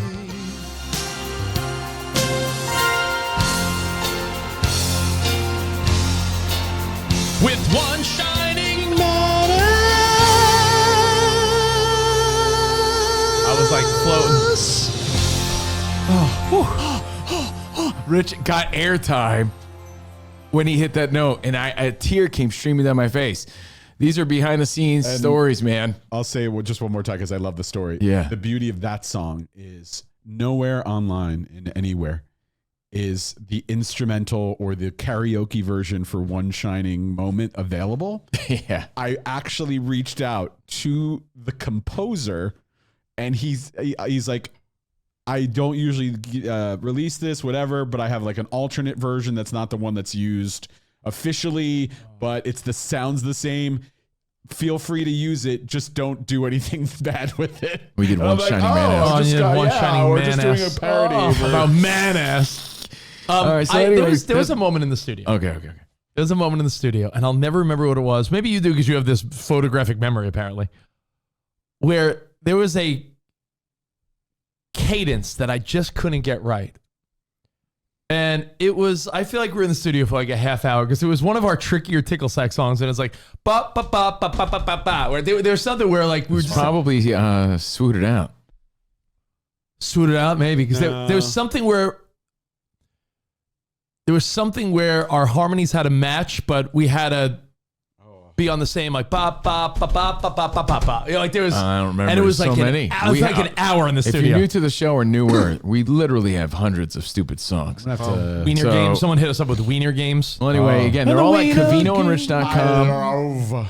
CovinoandRich.com. That's funny. Just search Ticklesack, our music section. Code word Dude Bro. Don't tell anybody. That's a secret. They're password protected. And Spot, is there any way that people could find our you know what? our live special? It may have been no, because it's private. It may have been like I can release it though if you'd like me to. For the holidays? You just gotta. I mean, I can for the show- 20 you know years. what? No, but I'm saying for the holiday week when we're doing like one less show because it's Christmas. Why don't you release the live performance of Ticklesack? It We've done it before. It should be. It's unlisted. It's not private. So yeah, I should be able to release it. Okay. I think it was Joffrey's Girl, because remember it's like that cadence of like Jon Snow boot. Remember, you know what I'm talking about? I don't know. Hold But on, let me pull it up. I mean, studio sessions are never easy, guys. They're always expensive. And it's been a great run. Can I give you one more that I remember making? Because I feel like in the studio, I would always make Covino laugh when I would hit like silly high notes. And for some reason, I remember Covino laughing a lot. It's on Ticklesack the Deuce. I remember making Covino laugh his ass off when we were trying to record Spots Wanted Ass his whole life, and I'm like, oh yeah. Like, I don't know why that was funny. That is funny. There was track 5 of Ticklesack the Deuce. Spots Wanted Ass his whole life. If you're new to the show, or maybe you missed it somehow, we did a live performance, a concert, on one night only. The stories he tells are lame. He's got busted feet. Man, it's really a shame. Finally got his own place. He can't get it in the hole. He cries all night. He's almost 30 years old. Oh my God. Spots want it. But you're almost 30 years old. Nothing by his side. Spots want it, as his whole life. All right, so thank you guys. Fun reminiscing on a Ticklesack Tuesday. That's the history of it. As we celebrate 20 years. Again, if you want to dive into this even further, CovinoandRich.com and pick up some Christmas gifts while you're there. All right, so they did make a reference. The other day we played. See, now the horse is dead. No, it's not. It's not. I saw a title of a song. You could be here all day. I saw a song. We have songs and for days. I don't know what it is. So solve this mystery. I know McCain is really old because he panned for gold and all that fun. I'm voting for McCain. Track 13. I'm voting for McCain. I think that was. Remember I bet spot. It's that TV show. I'm voting for McCain. Remember? Are you ready? Start with he's an old white man, right? He's an old white man. Oh yeah. With an old white house. Got his old white wife. I don't know. In her old white blouse. McCain. I'm voting for McCain. McCain. I'm voting for McCain. McCain. That's it. That was it. Yeah. It was just a live impromptu, hidden track. All right. So anyway, thank you guys. All the albums are there for your listening pleasures. 20 years of CNR. It's got me thinking about that. It's got me reflecting a little bit. And I don't normally reflect in a sad way. Maybe one day I will, but I don't now. It's just like, wow, man, that's crazy. Wow. And I know Rich is going to talk about his softball adventures last night, but I did hit them up. I hit you up last night, Rich, so I'm going to put you on the spot now. Yeah. Think about your most special interactions on the show. I came up with my top 5, and it's personal, so I can't answer for Rich. My top 5 moments on the show for personal reasons, right? We celebrated 20 years thanks to you guys this week. 20 years of Covino and Rich, which, as I said in a million times, 120 years in this industry. So when I think of my top 5 interviews, because one of the most common questions we get is, who's your favorite interview? Anyone ever a dick to you? Those are probably the top 2 questions we get. Yo, like, what's like the worst celebrity experience you had? Like, not that many, really, none. I don't know. Because when someone comes on your show to promote their shit, there's a little bit of kissing ass going on because they're there to promote. So I thought about, well, I don't have favorite interviews or favorite moments, but personally, which ones meant the most to little pumpkin pie haircutted Steve Covino? If I can go back in time and tell little Steve, baby Steven, Chulito, my mom's present from heaven, Mr. Moody. If I could tell this kid, hey, one day you're gonna interview that guy. What's that cool full circle moment to that kid? Me. So I thought of my top 5, and it wasn't easy. And it's gonna be cheesy, probably to you, because you're not me. These are what meant the most to me. Doesn't mean they're the biggest celebrity ever. That's a question in itself. I don't know who was the biggest celebrity on our show. It's irrelevant. This is what meant something to me in the 20 years of doing this show. To me. Just making that clear. In no particular order, but I will say, in at number 5 spot, we already did this yesterday. It was our very first interview as a show, which makes it almost ironic and interesting. Like, wow, can you believe our first interview was with one of my heroes? That's no cap. That's no bullshit. Steve's hero. I loved me some Lenny Kravitz since 1989, I think. When did Let Love Rule come out? Because I went out and bought that single. I went out and bought that cassette. When Let Love Rule came out, I was like, yo, this guy's the man. I loved him. I loved Lenny Kravitz every step of the way, especially then. Now, not so much, but I still admire him in a lot of ways. He's more handsome now. Yeah, he's in incredible shape at fucking No, 60. meaning, yo, I was way into his music and all about him at a certain point. He was one of my favorites. There's no question about it. He slowed down in the music. So yeah. And those songs still mean a lot to me, and I love all his music. I love what he represents. He's a rock star. He's cool. He's handsome. Gets a lot of ass. So our very first guest is on that list just coincidentally. We already talked about that. So a full circle, like, can you believe it, Mom? Look at Lenny Kravitz on my show. Another one for me is in the same realm, but even more so, because as a little kid, Twisted Sister was my favorite. One of the first, I shit you not, one of the first cassettes I ever bought was Stay Hungry by Twisted Sister. And it was 1984. I remember I bought Raising Hell at Crazy Eddie's, Run DMC. I bought me some Twisted Sister. And here's the thinking behind it, guys. I was a little kid, and I was surrounded by burnouts and kids who loved rock music, 80s rock.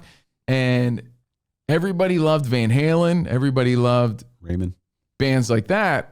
This was my Van Halen. This was my Kiss, okay? This was my Led Zeppelin.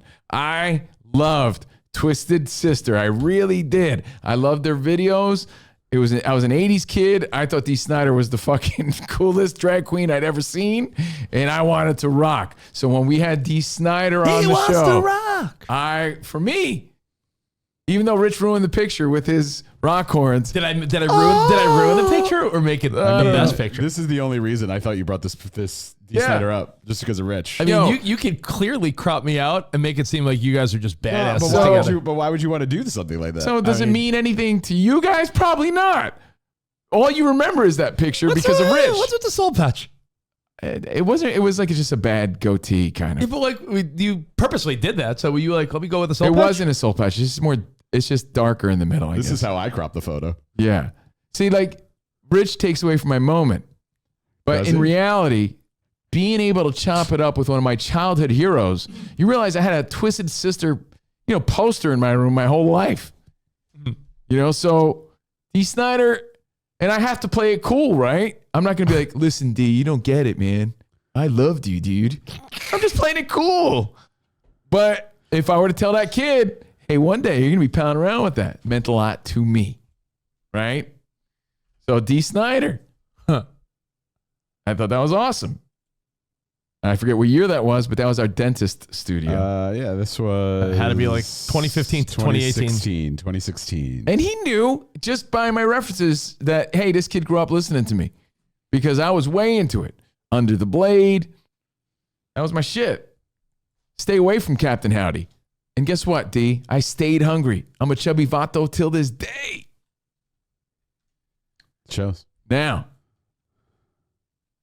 as a kid, as far back as I could remember, charge!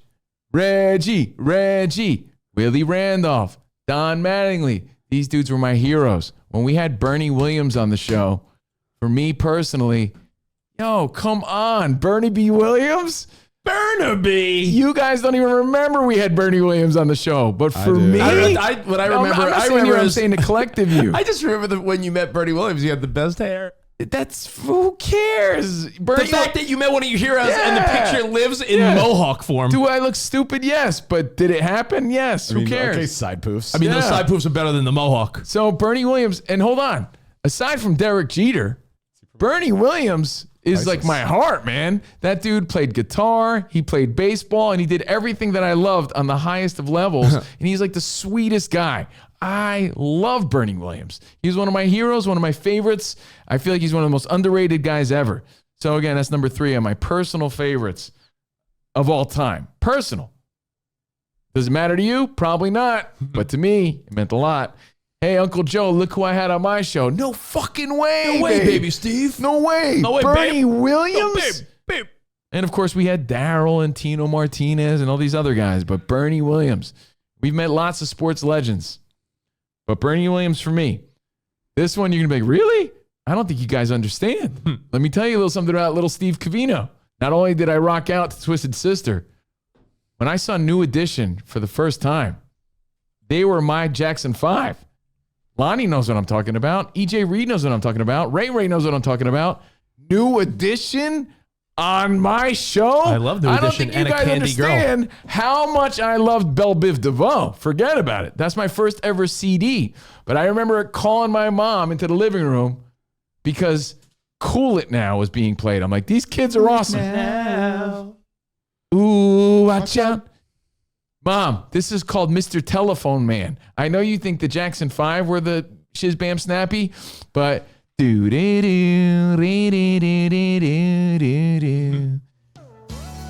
have all of Belle Biv DeVoe, all of New Edition, Johnny Gill, and Bobby Brown on our show. That was legendary. And sing with them a little bit or whatever rapport I had with them was, I don't even remember. Yeah. That little kid inside was on cloud 9. Full circle. Let's go. Mr. Telephone Man. Come on, man. And aside from New Edition, Bobby Brown button on my sleeve, Belle Biv DeVoe was my favorite shit of all time. So this is pre-grunge, pre-rock. That was my favorite shit ever. And I'm going to put someone else in the same category. So this counts as one, Rich. Didn't when I Bobby and Brown you give you like doo-doo hand or something? Yeah. So again, I love New Edition. Loved them. And a That was a Candy little Girl? black inside. I got to tell you, I'm putting this in the same category, so it counts as one. Rich and I interviewed Boys to Men, and it meant the world to me. It was early on in our show's career and our show's history, very early on, and I'm like, man, this is the path we're on. I'm hanging out with my heroes. Remember, they're part of that East Coast family. East Coast family. Yeah. The one guy left, right? So Ronnie Bell of Belle Biv DeVoe discovered these guys. I put them in the same category. Interestingly enough, speaking of Belle Biv DeVoe. Yeah, on the go, straight ahead of the pack. My buddy Jesse Lozano. Yeah. The iHeart dude that, remember I told you I met the guy at Jingle Ball? Yeah. He's a big Kiss FM guy, and he's like, Covino Rich, I love you guys. I follow him on Instagram now, and he said no one wanted to go with him to see Belle Biv DeVoe, so he drove 3 hours by himself to a casino to watch them. Wow, really? And he's like, I had to go. I was That's like, great. You know, he's like, why would I not? But I remember this was Super Bowl. Where were we, Rich? Tampa Bay? Where were we? What year?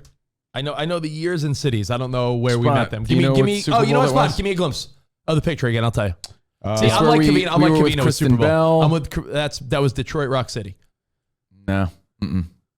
Was it? No. It was Detroit Rock City. Well, I'll tell you Maxim. I'll figure it out on my own. Don't worry. But I remember singing with them. I was like, doom, doom, doom, da, da. Belle Biv DeVoe, Boys to Men, that's one. Okay, so again, I love those guys. Spot that was Detroit. Oh, sorry. Spot that was Detroit, right? I just gave it away. Spot that was Detroit. That was, I was just about to look it up. Hang on. And last but not least, Kristen because Bell I have met in honorable Detroit. mention, last but not least, Chris Cornell, when I look back to know that we chopped it up with one of the biggest again. studs of all time, the rock legend, like it just is full circle for a kid who obsessed and idolized. I mean, idolized is a strong word, but really admired people like that and was so into their music to be able to be like, yo, Uncle Bill, Joe, Mom, look at him. It's me with the guy. You know I love this guy. I listen to him all the time. Come on, look how cool this is. This was what I recall being a very captivating interview, and also like he was just a guy, and like he was so chill, and he just Soundgarden, came in, like, man. there was no grand bubble around him or mystique. He just came in, sat down, talked. Like there was like he was just very chill. So I had remember it these being a great interview. Yeah, it was so cool just to be in the presence. I don't even care if it went well or not. I know it meant something to me. Right? I have an honorable mention for you. Well, I have two. Hold on. Oh, okay. So if you remember, I was on the phone with my mom this morning because I was like, hey, who am I forgetting, Mom? Who comes to mind? I'm making this list, and she's rattling off all these names that meant something to her. I'm like, up. So I got two honorable mentions because I can't leave them out of this conversation. Kids of my era, people hanging out with us, the epitome of cool was, in my mind, three people. Sylvester Stallone, John Travolta, and Henry Winkler, the Fonz. So to say that we became pals with the Fonz has to be in my honorable mention. To have him on, I would call myself the Mexican Fonz. And then we finally manifest his presence onto the show, and he becomes a friend of ours. We do our first broadcast in LA at his house. If you remember, before we met Henry Winkler, the whole joke was, what would the Fonz do? Yeah. Hey, let me tell you something, Cunningham. We used to joke, if we couldn't figure out how to handle a scenario, we'd be like, what would WWFD, Yeah, what would WWFD. Fonzie do? And that was before we met him. Yeah. So he's on the list, and it's just more of a different relationship now that... Turns out he's the first guy to congratulate us on 20 years. Yeah. How amazing is that? And I put Sugar Ray Leonard on this list too, because as a fight fan, you could say Tyson or whatever, but there's a story behind it. When I was a little kid, I was in New York City, as you guys know. I've told the story before, and I met Sugar Ray Leonard as a little kid in Rockefeller Center, and my parents were so excited. My mom was freaking out. I walked down 6th Avenue with him, and we had no film in the camera. And my memory of Sugar Ray Leonard was lost, and no one even believed me. I went and told all my cousins, I met Sugar Ray Leonard. Wait till the pictures are developed. No film in the camera. There he is, Henry Winkler, the man with Luke Perry, rest in peace. Luke Perry. How cool is that? This was a great moment. There's so much cool in that photo. I love that. And Rich. And I have to say Sugar Ray Leonard, because years later, full circle moment. Yeah, I may have lost that moment, that photo op, but I reenacted it when he was a guest on our show multiple times. And he's a legend. He's still handsome as fuck. He's a pretty boy who kicked ass. I love everything about Sugar Ray Leonard, man. And when you think of the Four Kings, there I am reenacting me as a little kid. Me as a little kid with funny. the man, Sugar Ray Leonard. To me, that picture looks like you're about to blow him. No, I'm pretending like I'm a little 10-year-old who, wanted his picture taken. Yeah, sure. So, of all the Four Kings, Roberto Duran, Marvin Hagler, Tommy Hearns, Sugar Ray Leonard, he's the guy that got the best of all of them. And he was the prettiest and the slickest and the coolest. Let's not forget this legendary moment. And there's us with Sugar Rays. The end. So those are my 5 with 2 honorable mentions, Henry Winkler and Sugar Ray Leonard. And I asked Rich, I asked Spot, hey, what else comes to mind as far as memorable interview moments? I would think that... Now, those aren't memorable for you guys. Again, for me. This was, and I'm sure I'm forgetting people, but that was big. I would think that this would be a big one for you. I thought about that Spot. That was really cool. I thought of Scott Weiland. It was Velvet Revolver. It was Velvet Revolver. Yeah. For me, this stands out as an interview moment. Slash and Scott Weiland. Slash and Scott Weiland. Yeah, it's insane. This isn't even like my realm or like guys that I sweat, but like insane. I remember them as a band coming in. They had like this, speaking about Chris Cornell and how he just came in and was a guy. Yeah. These people walked in the studio and were larger than life. No, regardless of how small they were. You put that in our montage. I appreciated it. This always stood out in my mind because I remember like Scott Weiland coming in, smoking a cigarette, which was like totally not allowed. Yeah. Slash just being Slash. You sweating them. Like very, like to me, an iconic moment as far as interviews go in Covino Rich history. Dude, I totally agree, and I totally thought of that. But to represent that era of special in my heart, I chose the Chris Cornell one. But Scott Weiland is equally up there for me, and I love it. I was just trying to narrow it down, but that's another one. Absolutely, Spot hit the nail on the head. So those are just some special moments. Looking back at 20 years is hard to not reflect. And it's hard to answer these questions, but that's what comes to mind. And of course, we've met so many legends, but it's really cool to look back and think about stuff like that. Do you want to add any, Rich? I mean, I have my own list, and it's odd because we have 0 overlap. Wow. Well, because we're different people. Your list. We're different people. So it is. I mean, when you ask me, is number one. No, sorry. When you ask me, I know 2 of Rich's. When you ask me who the best interview was, again, it's hard to be like, here's my top 5. So I'm going to do what you did and pepper it with some honorable mentions. The late great Carl Weathers might have been one of my favorite interviews because I'm such a fan of who he was and Apollo Creed, all the other stuff he's done. I'm a huge fan of the late great Carl Weathers, that when we sat down, The interview lived up to everything I could have imagined. Absolutely. He was a gentleman. He was funny, charming. He had that old school Hollywood vibe where he was down to tell a good story.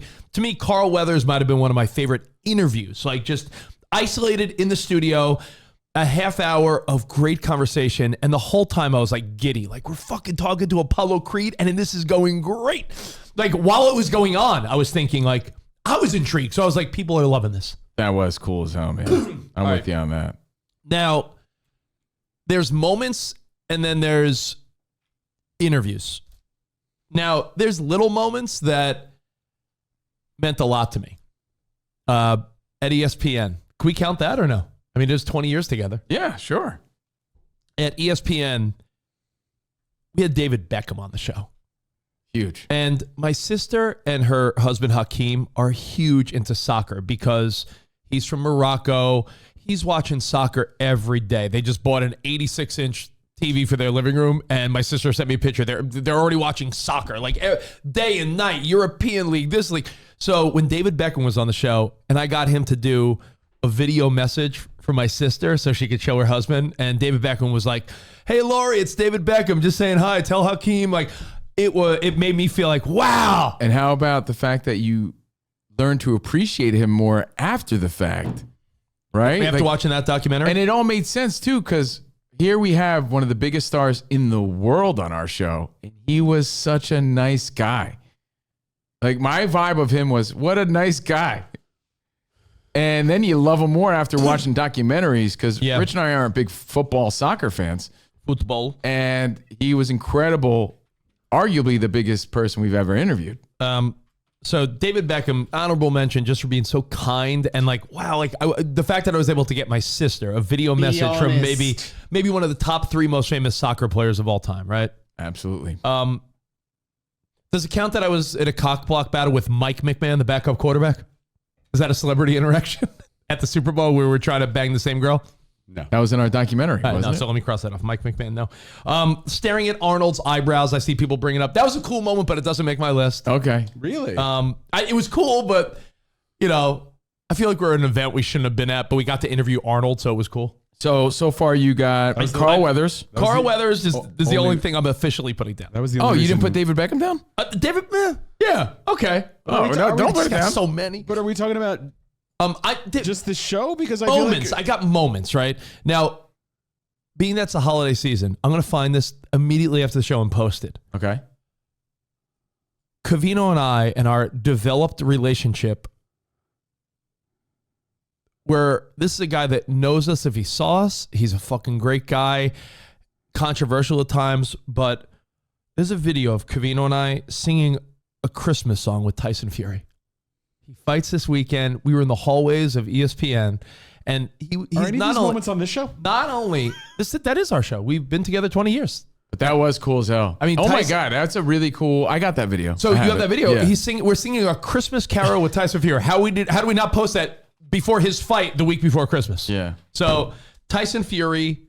Those are just 2 ESPN moments, but all the rest are SiriusXM. But those 2 stuck out to me: Tyson Fury and David Beckham. Tyson Fury singing with us, and he just goofing around with us. What a great guy to us, right? All right. Does having a porn star give me a boner on the show and then banging her later count? Yes. I mean, these are moments, but I don't know how high on the list they are for you personally. I mean, I gave you my personal moments of like, wow, they really meant a lot. I don't know to what extent I've ever really told some of the details of stories. So let me hold on that for a second and just go to some of the others. Let's put a pin in that. We'll come back to that. How this wasn't linked in with your Henry Winkler stuff. I know we went to his house and everything. We were asked to do a town hall with Henry Winkler, and mid-interview, Bruno Mars comes into the studio, and we've played it back many times, but I felt like that was one of the biggest moments of our career as far as like an individual moment. Like, so cool. Here we are interviewing Henry Winkler, and then we facilitate a cool interaction with Bruno Mars and Winkler. Oh, there he is. Oh my God, I love you. Oh, no. I love you. Oh my God, I have wanted to meet. Oh my God. This is I'm great, getting right? Up now. I'm getting up. I'm going to hug Young Bruno Mark Mars. Zito with his Scully on. Mars. my idol. Bruno Mars was One of the coolest moments. For So sure. you can stop it, but that to me is like one of the coolest moments that we were just part of. The Fonz meeting Bruno Mars and us sort of facilitating their introduction. Yeah, that was awesome. Having Hulk Hogan teach me how to rip my shirt off. And then going to his house because his family wanted me to be on their show. That's fantastic. That is something I can never downplay. Like The Hulkster, I knew would be on your list, period. Like just the craziness. Rich was like, I had your pillow person. The craziness of them being like, yeah, come over for lunch, brother. And I went to their house and I'm like, what the fuck is going on? Arm is bigger than you and I combined. That photo. So the That's when Hulkster. the Hulkster's like, let me tap your nuts, brother. I mean, come on in. Haven't talked to the Hulkster in years and years. I think we've reached out a few times. Really hasn't got back to us. He's living a different world now. But back then, bring me those Mexican nuts. Our relationship with the Hulkster in the 2000s. A story that he's like, let me see if you really have a 22-inch python. I was like, I sure do. A story that meant a lot to me. Because when we could share these moments with people that are important to us, it's special. And we had one of our pals on our show, Tony Danza. Hey yo. And he invited us to he invited us to his Broadway show. And we were able to go on the stage with him after the show with our significant others, shoot the shit, and Tony Danza, oh, thanks for coming to the show. My guys, Covino Rich, Spotty, That was Christian. amazing. Yeah, amazing. Tony Danza just inviting us. I used to email with him.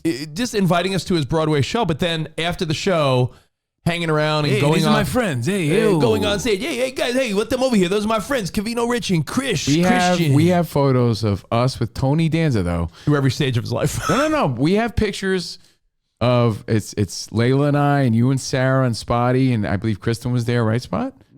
Did Kristen come to we're that? all there on stage. I can't remember. Maybe. On stage after his Broadway performance with Tony Who has Danza. those photos? I've never seen those. I have them. Never seen that. I got them. Either have I. But yeah, we got to go on stage. My guys. And My what was that guys. show? Something in Vegas? Honeymoon in Vegas. Honeymoon in Vegas. It was a great show. It was a great show. It was entertaining as fuck. It just didn't last that long on Broadway. But so he brought us on stage with him. So nice. The Winkler moment. The Hulkster teaching me how to rip my shirt off. I recently played that for you guys. I found that old clip. Tony Danza bringing us on stage. Oh, when Carrot Top shot us out. That was pretty cool. Carrot Top shouted us out at Vegas.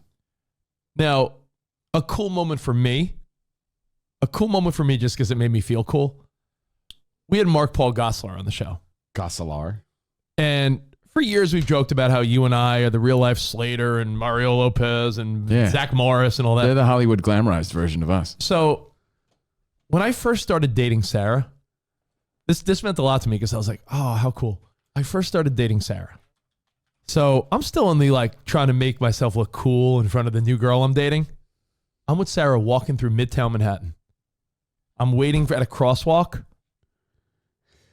And Mark Paul Gosselaar aggressively, just jokingly pushes me. He's like, what, you don't say hi, bro? I'm like, dude, what's up? Mark Paul. And he was with Breckin Meyer. Yeah. And he's like, yo, what's up, Rich? And I shake hands with Breckin Meyer, Mark Paul Gosselaar, Zach Morris.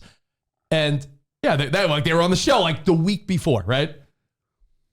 And I'm in the street with Sarah. Don't Breckin Meyer look like a young Bill Maher? Okay. Yeah, he should do his biopic. I think he should. I mean, he's as old as him now. I don't know if Sarah remembers, but I remember the story. I wasn't even there. They left, and Sarah's like, wait, did Zach Morris and the dude from Road Trip just say hi to you? I'm like, yeah, that's who you're dating. And I just remember feeling so cool in that moment. Very cool. I don't know why that stood out to me when you were asking me. Going to Tyson's Ranch but not smoking weed with him is a regret. But going there and seeing his weed operation and doing all that was fun. And our many interactions with Mike Tyson. Hey guys, welcome to my ranch. And now you could have. Now we got the thumbs up. So next time we see Tyson in person, Mike, hand it over.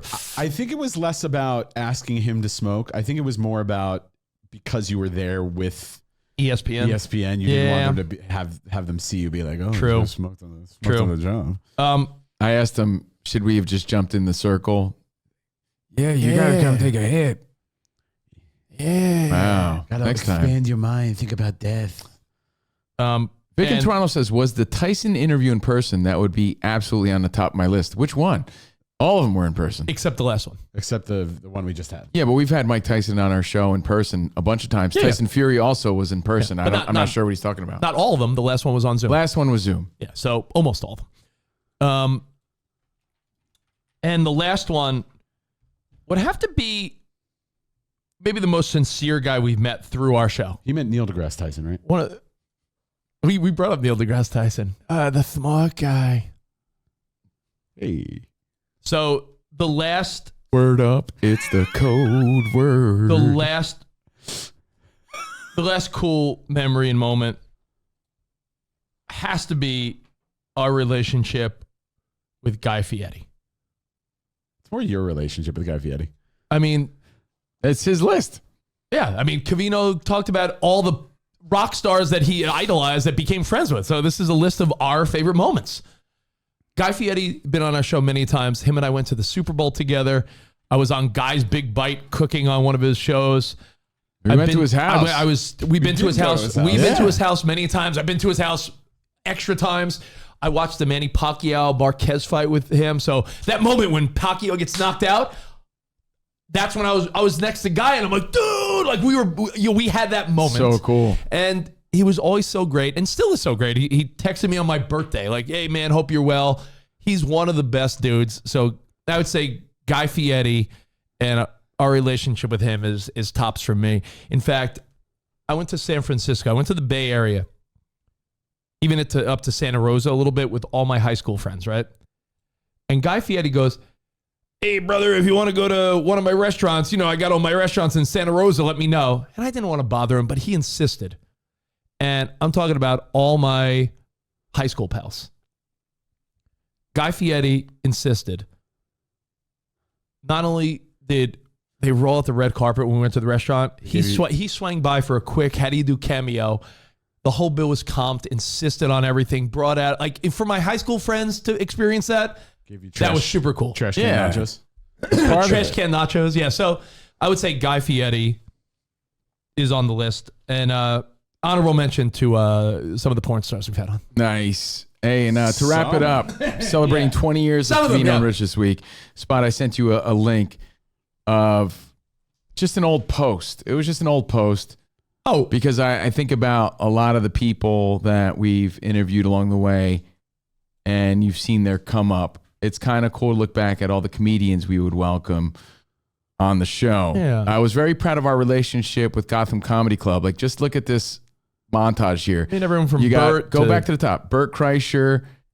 You got Chelsea Handler, Cheeto Fantino, Sam Morrill, Felipe Esparza, who was always great to us. Felipe, who has a new Netflix special coming to Netflix in January. Joe Coy, Godfrey, who I love, Nikki Glazer, superstar now, Kyle Dunnigan, one of my favorites, Ron Funches, Sebastian, Chris D'Elia. Like, when you see these people, it really does make you appreciate, the people we've come across the past 20 plus years. Speaking of porn stars. And the people you came across and the comedians you had on your show. Let me give you one more honorable mention. It was on Zoom, so that's the only bummer of it. But one of our last events at SiriusXM before we moved on was a town hall with the whole cast of Cobra Kai. It was awesome. And the fact that show is I would say in the history of our 20 years, Cobra Kai and Karate Kid in that universe might be a top 10. When you think about, we talked about Walking Dead, Dexter, all the shows we loved, Karate Kid and the Cobra Kai world is definitely top 10. So the fact that we were the ones that hosted the town hall, and a couple years earlier when we were in New York, Ralph Macchio was on our show, and Spot insists that we gave him the idea for Cobra Kai. You definitely Us did. combined with How I Met Your Mother. Look at one of our recent specials that we did. It's very funny, right? Yeah, he talks about like, oh, I know, I've never thought of it that way. Yeah, it was kind of different. And then Cobra Kai. Well, speaking of, there is a new Karate Kid trailer. I'll play it during the Rando News. I really don't have a lot of Rando News today, so we'll play that for you. But that was the top 5 guests and moments in 20 years of Covino and Rich that come to mind for us. The answer is going to be different for you guys. I'd love to hear what they are for you, what you remember, and thanks again for all the feedback. So 20 years. Thank you guys. No John Bastow on your list? No. This is a fair question. A fair question from Becker. Because it's not, who's your worst guest? Who's your best guest? Because you're right. That is a typical question you'd get from a family member, a neighbor, someone, right? Molly Ringwald. The real question is this is a good one. Who are you the most starstruck? Like, who did you meet where you're like, oh my God, this is like, we've never met a president. That would be, to me, top of the list. Like, that's odd. We've never met a president. Well, I feel like the people that were on my list are those people because they mean something. Well, who's to number me. one? Like, who's if the one where someone's you a big were star, but I'm not that into him, it's not going to matter that much. I'll give you mine. So because personally, like those moments that I shared with you, those were the biggest stars to me. So I'm like, oh my God. To me, it's difficult because a lot of the starstruck moments I had didn't occur on our show. Spots Betty White, Nick Cage, and Kevin Costner. Nick Cage was a big one. Yeah, that was awesome. And honestly, he's on my list as far as top Spot, what's interviews. yours? I mean, you're more behind the scenes, but you set up a lot of these things and you facilitate. Yeah, so is there anything that we're missing? To me, I appreciate, like you said, Winkler, Tony. I always appreciated people that were repeated guests. Hi, guys. Older. I love Old Hollywood. Old Hollywood. Baseball. Old school Hollywood. Old school Hollywood. I love old stories. I love hearing those, even if they're said the same thing over and over again. Every time these guys come back, I still love them, and I love listening to them. Interviews that stand out to me: Daryl McDaniel from Run DMC was one of the greatest interviews I think we've ever had on the show. He dove deep, had great stories, was a lot of fun. Long interview. What was the other one you just said? You just said something. It's jumped out in my mind. Me? Damn it. Interviews, that's a totally different question because I would have put Who are you STP most on that list. starstruck? Yeah. Oh, so some of the starstruck moment, like What about when I have a question for you. I met Chris Martin. What about when Chris Martin was in the Fishbowl studio? You love to tell the story from your standpoint. It's like warming up, It's and like- you were standing 5 feet from him. yeah, but like there was no interaction. Yeah, There but you're was no watering down the rapport. conversation. There's the top 5 guests. There was Chris no Martin was rapport. never on our show. That's why I'm saying. That's why like some of Rich's things is like these people were never on our show. Yeah. Every person I mentioned was on our show. But Chris Martin wasn't on the show. Betty White wasn't on the show. Kevin Costner wasn't on the show. Kevin Costner wasn't on the show, but he met him through right. SiriusXM. Nick Cage was on the show. Nick Cage is a big one. That's what I wanted to say. Nick Cage, I thought he was fascinating. Yeah, he was cool. And like he's everything you would have wanted out of Nick Cage. Like, He was probably the most famous face we had. He like, really I'm like, was. I can't believe I'm talking to this guy right now. And of course, the funniest thing is about the photo after the fact. Like, all I wanted was a photo with Nick Cage. I never asked for photos And I with took anybody. a blurry photo. Covino took a blurry photo. But Danielle Javier Fritz cleared it up for you. Yeah, it looks great now. I have a question for you. Can you think of a third person we made cry? Because our buddy Dr. Tim said, remember Dennis Haysbert? You made the "Are you in good hands"? Remember he cried? Yeah. We made Jim Lampley cry. Can we make Michael Clark Duncan cry? Yeah, you're like, I'm sorry. Or am I just thinking Sorry. of? or I am think you're just thinking of Green Mile. Damn it. Also a great guest. What about the impromptu Gronk interview during the guac off? That was funny. That was a funny moment. So yeah, lots of those are moments, right? Rich gave you some of his moments and some of his favorites. I'm surprised you left Joe Montana off your I was going to list. say my starstruck answer is the first Super Bowl we were at when I approached Joe Montana. I was nervous. It was I'm very rarely nervous, but it was 2005. We were in our 20s. It was our first Super Bowl. And you see the celebrities being escorted around Radio Row. And I was so nervously anxious, like, can we get Montana? Can we get Montana? And just the idea of being in close proximity to Joe Montana and trying to like double dutch into a, hey, nice to meet you, Joe, was probably the most starstruck I've been. I felt like it was the only time I really felt like a fanboy because I really was like, dude, I got to meet Joe Montana. I got to meet him. Like it was that type of vibe. So our top 5 personal guests of all time.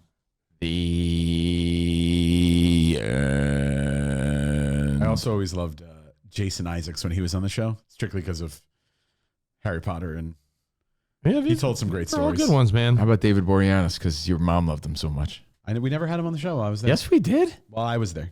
Really? Yeah. Made me sad. Shut up. Yeah. I remember talking to David Boreanaz. That I was was pre there. you? Yeah. Wow. We tried You know to why? get him Because on. he was married to some girl I had a crush on. what was her name? That blonde model girl? Yeah, her. What about, this is great. You know what? It's so funny because when we have such great support and listeners that remember things that we might forget, what about when Dennis Quaid came on our show and he repeated a Covino quote later in the day on Fox News but butchered it? I have that clip somewhere in my phone if you really want me to find it. I got a lemonades out of lemons. He said, let's make the lemonade out of the lemons. I have it somewhere because I just came across it. Literally, Spot. I jerked off to it recently. I was like, oh, shit, I didn't even know I had that video on my phone because someone sent it to us. I'll never find it now. But anyway, I don't want to... Who big timed us the most? Kaepernick is the one that comes to mind. And Danny G loves to tell the story about how C.J. Stroud made him look like an... Danny G was hanging around by C.J. Stroud and he's like, yo, C.J., want to come on Fox Sports? And C.J. Stroud looked at Danny G and was like, nah, player. Yo, man, that's messed up. He just walked away. Yo, man. Anyway, there you go. We can talk about this shit for days. Yeah, I just want to give you my our top 5. And Covino and Rich. The lemonade. We've had a lot of, and honestly, if you want to take a reminisce, we say it every time. Our Flickr gallery still exists. You can go look through all the people that we've had on the show, all the events, all the celebrities, the women, the musicians. Women. I'm surprised you didn't put Steven Tyler on the list. Because that was a kind of an iconic moment. It was a cool moment. It wasn't like...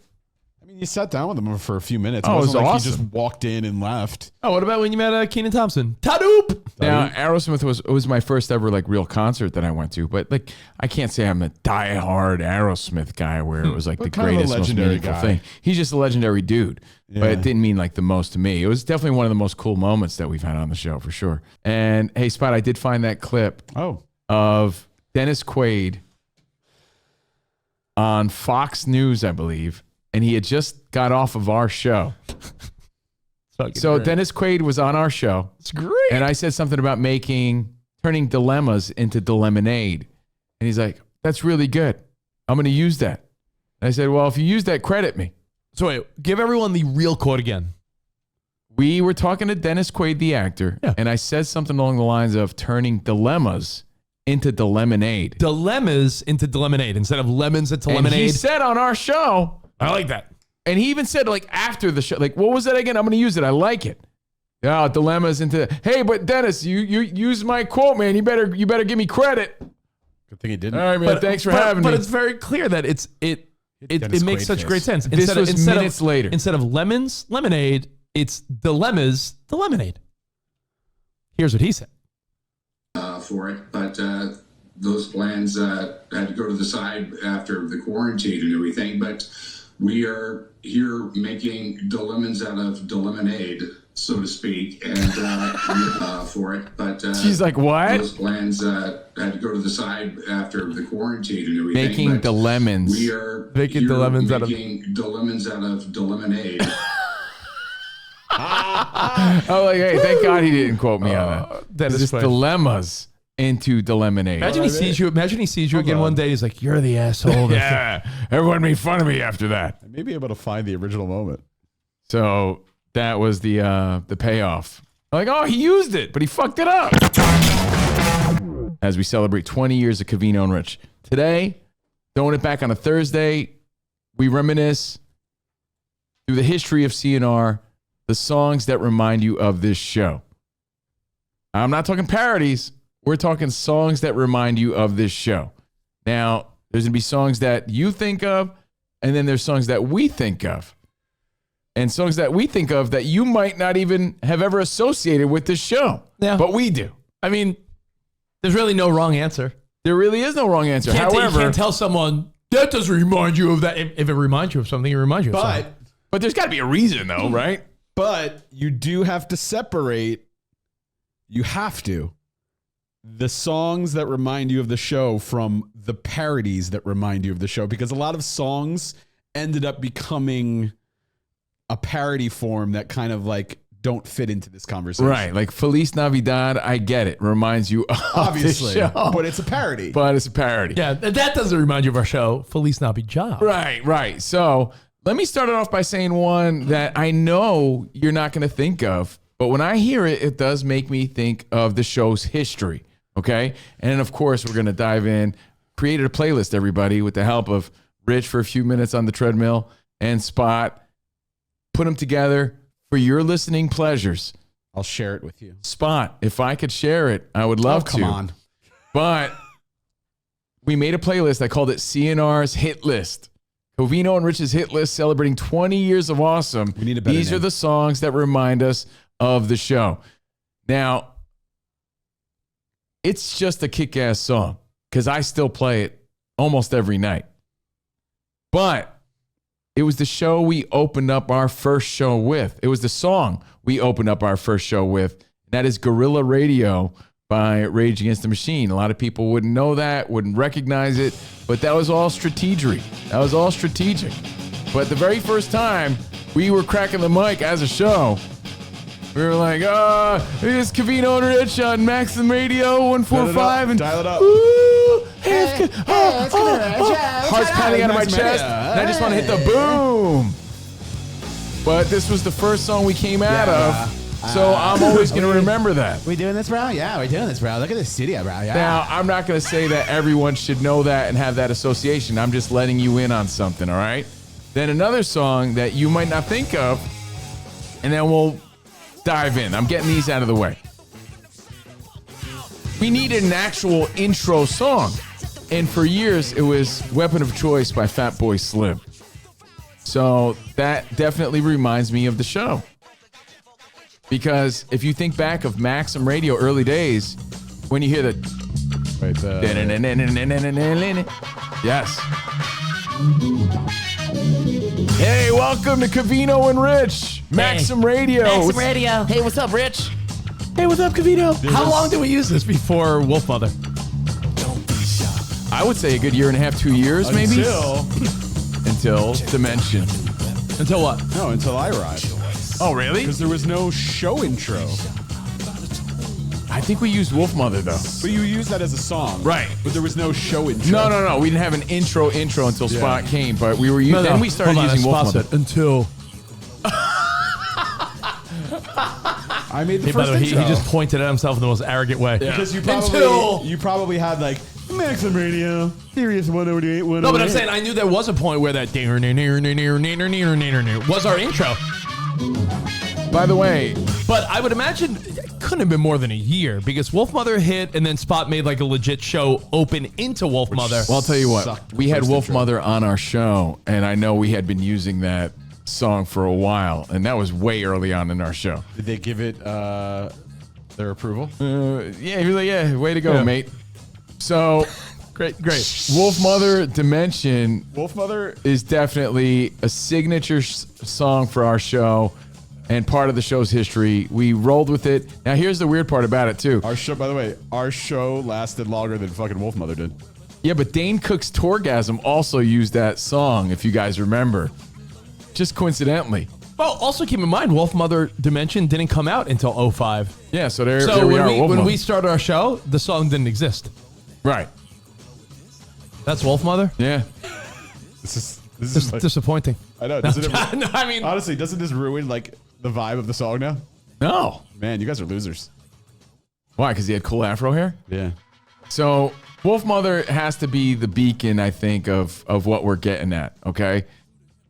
I'm going to mention like one or two more, and then we'll take it away and go through your feedback. And I want to read everybody, so keep hitting us with it, because I've seen a lot of great answers. Because these are songs that we've referenced throughout the years, that you've heard a million times through the show, that remind you of the show. Covino and Rich celebrating 20 years. Give me some Wolfmother, because that's the one. That's the one. Dimension. You hear that, you know it's showtime, go time. You hear the scream, boom. We're putting on our headphones. We're walking in. We're sitting down. We're getting our papers ready. This is it. Rich is running from the other room with his coffee. This has been the intro song since 05 at least. And you know what? You could argue it's the song you've heard the most in your life. You know why? And it just happened. You hear it every day? Because you hear it every Monday through Friday for 20 years, where you might have another favorite song by Nirvana or by, I don't know, fucking Lionel Richie. It doesn't matter. By the Beatles. You haven't listened to that song 5 days a week for the last 20 years. And now you hear it twice a day. Yeah, we hear it twice a day now. So there is no song in your life that you've heard more than the first 30 seconds of Wolf Mother. Then you got to hit Dimension. the post. Rocking out for 20 years, guys. And nothing bothers me more. What we like to do. Nothing bothers me more than when we have a fill-in board up and they cut the music early. They're like, it's like, yeah. Barry did it the other day, Fox. All right, cool. All right, rock. All right. Hey, rock out, you fucking dork. By the way, Rich, I don't even think Rich knows this because this would be like look, Rich has his own conversations with Spot, and I have my own conversations with Spot. When Spot was doing like remixes on new introductions, we used a different portion of that song because there's like a harmony in the bass line. We have switched that up throughout the years. Just to like switch it up. I've edited portions. I had to trim down the intro a little bit because it was too long when we were trying to like just hop right in. Yeah, I've done a lot with it. And now because of YouTube rights, wouldn't be a problem if we had our own platform. Gabe has created a instrumental beefy version now for us that mimics that, so it doesn't get flagged as much. Now it's like when Hollywood Hogan went to the WCW and instead of Real American, he used American Made, and it was like the weakest version of Real American. Just like that. Yeah, just like that. Just Same like thing. that. Now, we're going to blow your mind with songs that you never even realized were a part of the show, but you're going to know them like, oh shit, because Spot has used them so creatively throughout production pieces that you know. So we're going to get to a lot. And just songs that just remind you of Rich, myself, and Spot. This playlist will be available to you. Collective process here. So appreciate it. The song that got me emotional yesterday wasn't Darlene Love, believe it or not. It was when Spot found the origin of our SNY intro song. I love that song. You hit me up and you're like, who sings I love it. our SNY song? And I'm like, I just assume, because a lot of times what shows and networks will do, and I do this now for a lot of stuff, there's online royalty-free websites where you can be like, oh, I need a song that sounds like it's kind of rock with so you hip-hop. don't have to pay for it. It has lyrics, maybe it doesn't. And it's usually just like someone is in a studio cranking out this shit in volume for usage, and it doesn't really have like any sort of whatever. You can just use it at will if you just have a license for it. I thought that's what this was. It's actually a real song. I held Shazam up to my speakers. I'm like, let me see if it pops up. And so you got to hear it. Now, remember, we were on TV for 2 awesome years, the good old days. New York City, Times Square at SNY. Those were the good old days, even though my life was horrible. I look back at those days still fondly. When I hear the song, it gets me so fired up. And the whole country doesn't know it because not everybody saw the show. But for us and people that watched it, I love whoever made the call to say that this is their intro made the best call. It was a good call. It was a good call. And I think it was Healy. You think it was Healy? Hey, bro. Hey, bro. Scotchies. I think it was Scotchies. Hey, bro. Scotchies. Scotchies. I don't know. Anyway, Scotchies. It's called The Boys Don't Stop. And this is going to be on the playlist because this song was our Wolf Mother on SNY, and I loved it. I love this song.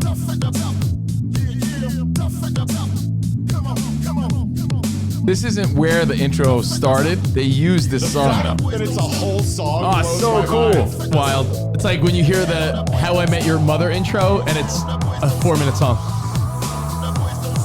I'm on the treadmill yesterday like, oh, I fucking love this.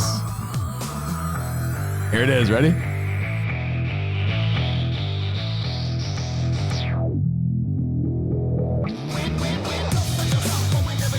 You know the boys don't stop. They were born to win.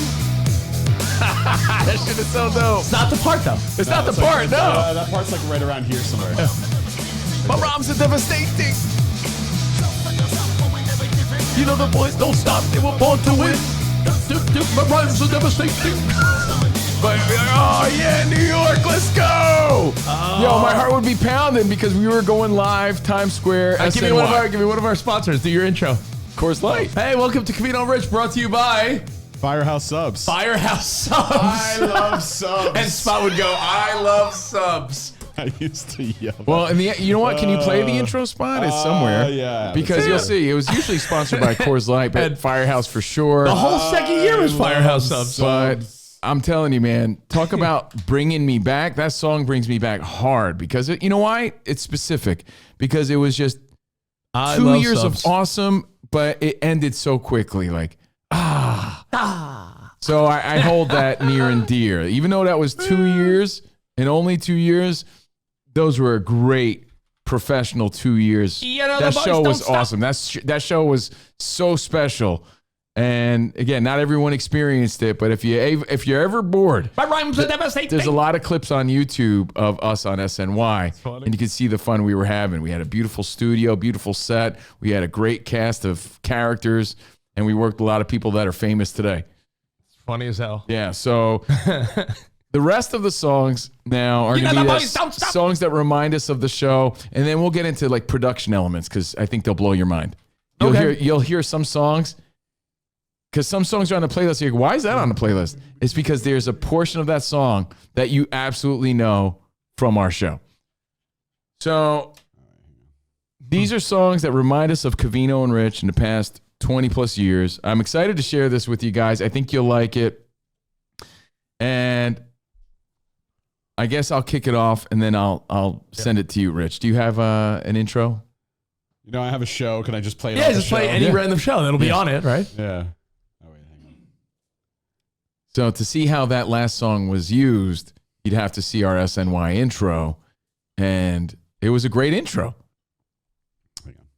Give me like 5 seconds. I thought the graphics package was great. I thought the song choice was great, and it got us fired up. It really captured what we were trying to do back then in 2013, 2014. Okay, got it. Here we go. Got it. And go.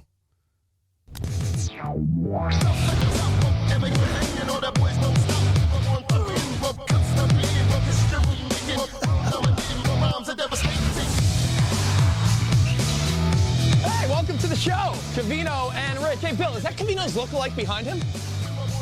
That's not fair. A stand-in? Hey, anyone with dark skin is my brother, right? Well, we'll go over doppelgangers later. Plus, Alexa Dad coming up with some social media, including why Tom Coughlin might be cooler Look at than how you fun this think. was. I doubt that. I don't The think that's going to happen. parentheses, the set, the backdrop, New York City, coffee, celebrity photo leak. Covino's hair, my striped hoodie, Rich's side we hit the boobs, streets to find out, well, cool who graphics. should be. Well, we jump off with some baseball. But that song was bam. Remember the jump off? Reports are saying the Yankees are Great considering show. adding Omar Minaya Should to the send it front to our office. bosses now. How do you feel about that? Like, yo, we got to be back on TV.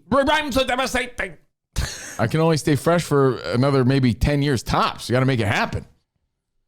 So the song that immediately comes to mind, though, besides all the intros and things like that we just discussed, for me, when I'm making the playlist, one of the first songs I put up, and it's so random and I don't know why, but I don't think anyone will deny that when you hear Groove Line by Heatwave, you're like, oh yeah, party time with Covino and Rich. That's a good one. This is the jam. Come on. I don't know why. These things just happen organically, right?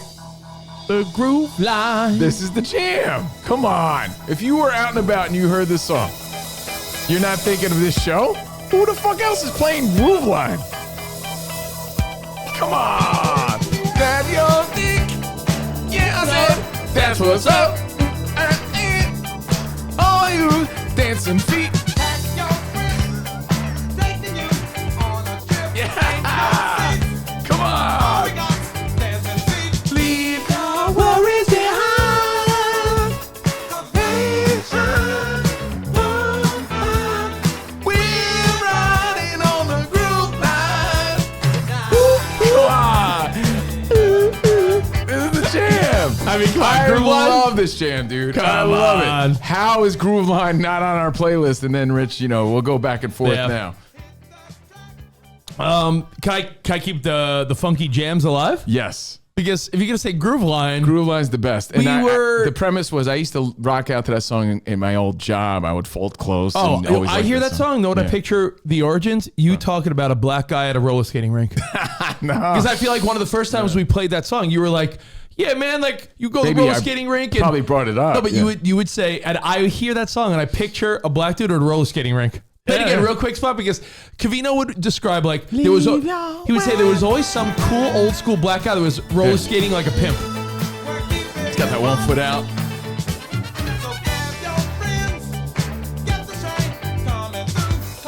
We've had many a dance breakdowns to this. Drops and kicks, drops and kicks, drops and kicks, drops and kicks. Vibes backwards. Little spin. Backwards. I feel like this song is such a treasure and not famous enough.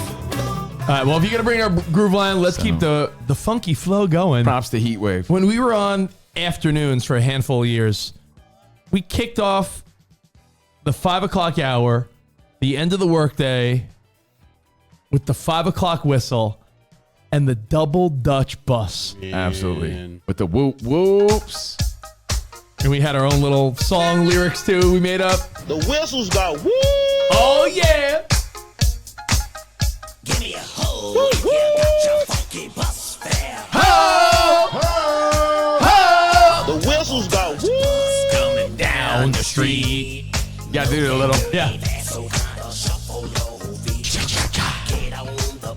Yeah. Pay your fare and tell the driver that you're going to a Nussy-filled affair.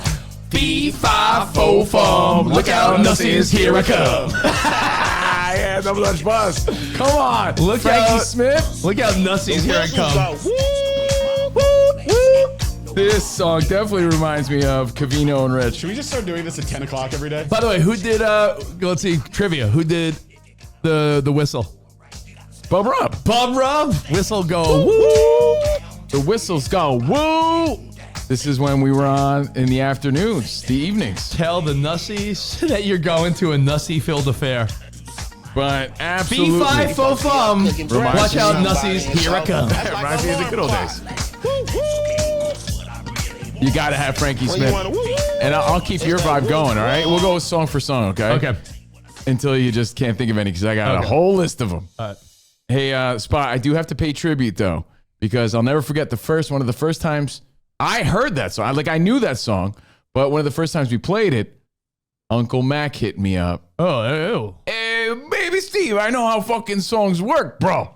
I didn't know you played Frankie Smith on your show, bro. I was spinning that in the club, bro, when you was in diapers, bro. Fucking baby Steve. What the fuck, So bro? it makes me think of Jack, who passed away on Christmas 2018, dude. Yeah, times are flying. I just sent you a picture. Dude loved his ferrets, man. He was like the Beastmaster. Uncle Mac, rest in peace, because when I hear that song, not only do I think of our show, I think of this dude because he was way into like disco music and shit. Loved his ferrets. Rest in peace, Uncle Mac, 2018. So, you know what? He matches the voice. Yo, fucking baby Steve. What the fuck, bro? I feel sorry for him. My He fucking ferret, bro. Yeah. Rest in peace. Yeah, he loved that song. He loved Frankie Smith. Ferrets be so aggressive. Yo, I fucking love Double Dutch Bus, babe. That's a good choice. I'm like, I know. We play it every day. So, keeping that vibe going. Okay. And guess what? I had started the playlist, and I had a bunch of songs still in my brain that I was going to add to it. But I sent it to Spot so that he could add production element songs and things that came to mind for him to the playlist. Sure enough, he added this one, so I was like, I guess we're on the right track. Born to Be Alive reminds me of the show. Yeah. I don't know why, but it does. You know why? Because you talking about that funny bug commercial. Yeah, I know. So Spy had already put it on. I'm like, oh, well, if he thinks of it and I think of it, then it's got to remind us of the show. Yeah. We were born to be alive. Dude, this playlist is going to slay. Pun intended. For your Christmas time. Born to be alive. Born to be alive. And then your penis jumps up, right? It's like, born to be alive. Born. Yeah. Am I correct in saying the artist has a name that doesn't go with it? Patrick Hernandez, right? Yeah. and Rich is right.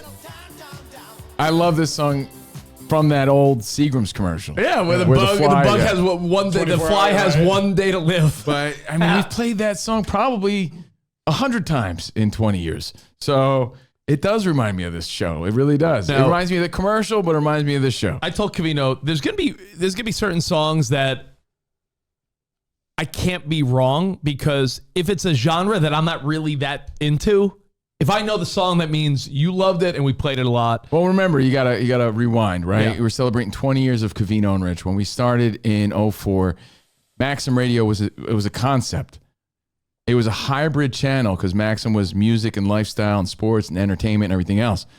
So we were the only hybrid channel, meaning talk with music. Yeah. Blender was a part of Maxim. So Blender. we played a lot of new music and different music, but a lot of new music mixed in with our banter and our talk and our goofiness. Wasn't there also a countdown on the weekends, like the Blender top songs or something? Blender, yeah. Blender I 15. hosted it.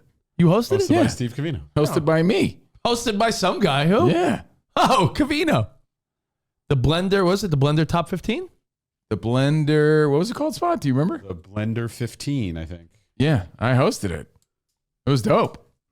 Now, there's a rock song that's going to keep the vibes going that I personally loved, but it totally reminds me of our show. And I think it's undeniable that System of a Down, BYOB, was just such a song from the mid-2000s that we loved.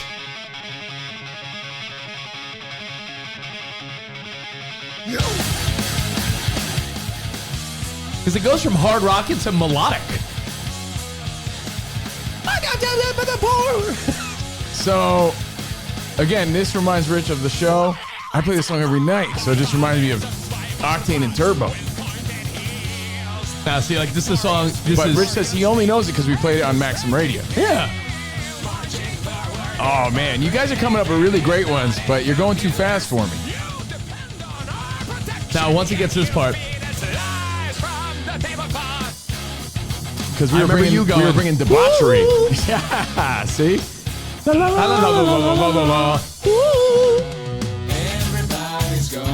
It was probably part of the Maxim and fabric. you would do the harmony good time. You would do the... Covino would always pop in with the harmony. Now, when I think of Maxim Radio and I think of the Maxim Blender 15, it was something else. It was something Blender 15. I think of bands like Pepper, No Control, because I know I only know that song because we played it on Maxim Radio. And if you remember the early days of our talk show, we would play this song all the time. On the hour. Hey! I've got the right of way. The only reason I know this song. Yeah, the only reason I know this song is this from our I've been show. thinking about? Yeah, I've been thinking about. I've been thinking about. This is No Control by Pepper. Now, ironically, why am I drawing a blank? Alex, Fox Sports, Alex Curry. Oh, Alex Curry. Right? Alex Curry Yeah. is married to the guy in this band. Shut up. Oh, yeah. Station under no control.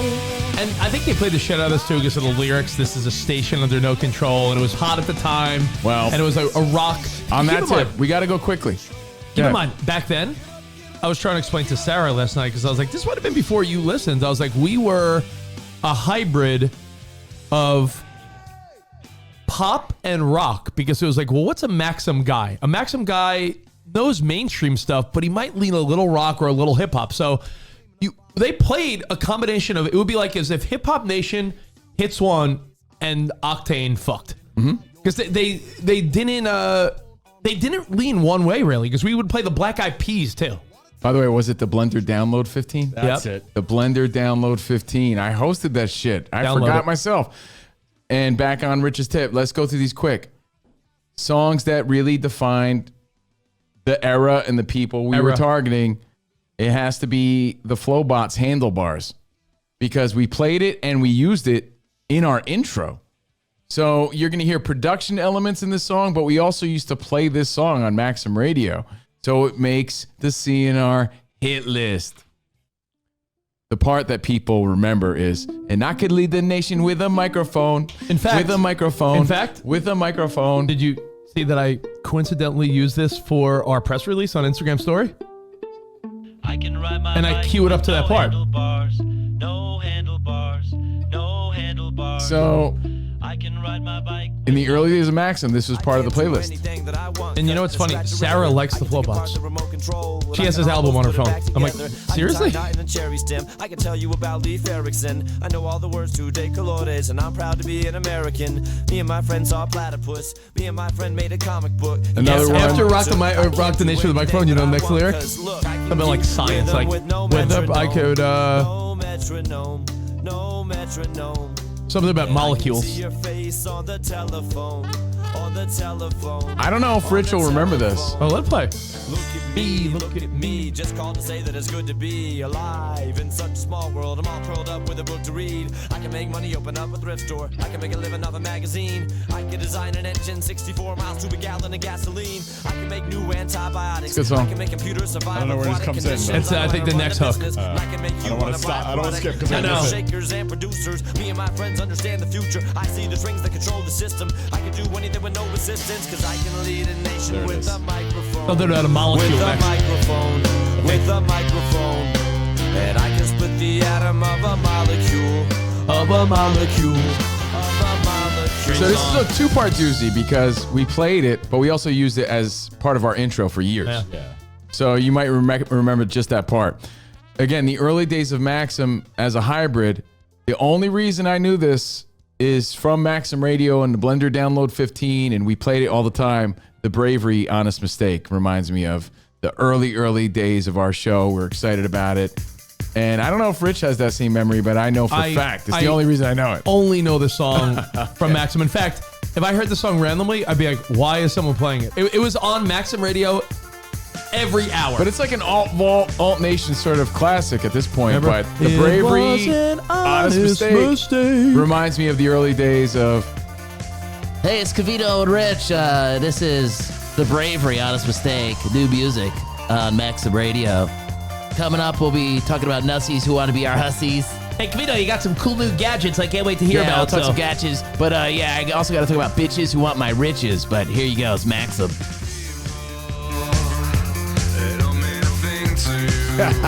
I love this song, though, because of that. It was an honest mistake.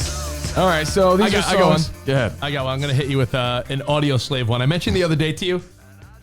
Audio Slave doesn't remind me. We played a lot on Maxim Radio, and you would always make your own lyrics, and it had to do with, you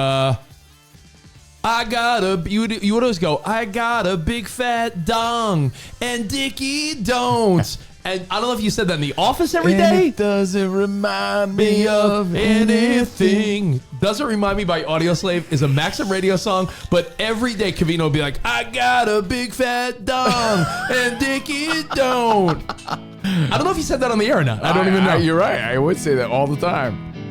Here we go. I walk the streets of Japan till I get lost. By the way, did you play this when you walked the streets of Japan? I did. I think I did. I sang it. I was singing it the whole time, for sure. I walk the streets of Japan. And it kicks in really nice. Oh, it's a great song. It's a great, like, soft rock song. Rich can't be wrong. So now I think, well, this just reminds me of Octane and Turbo. And I don't listen to those channels. But Rich doesn't listen. So Rich is right. We played this on Maxim too. The reality, it's the rare time spot where I can't be wrong. Because if I know it, it's Maxim because I don't listen to your rock channel. So if Spot knows it or I know it, I don't know this one. This must predate me. Now, so you missed Every Day in the Office? Okay. I got a big fat dong. Okay. And Dickie don't. Does anyone really know the song Pure Morning by Placebo? Never heard of it. Outside of this show? Because that is so synonymous. Probably the most played from our show. Placebo must get a check every month, and they're like, man, who the fuck's playing this song? $1.80? Thanks, Covino and Rich. We've played this for almost 20 years. Yeah, true.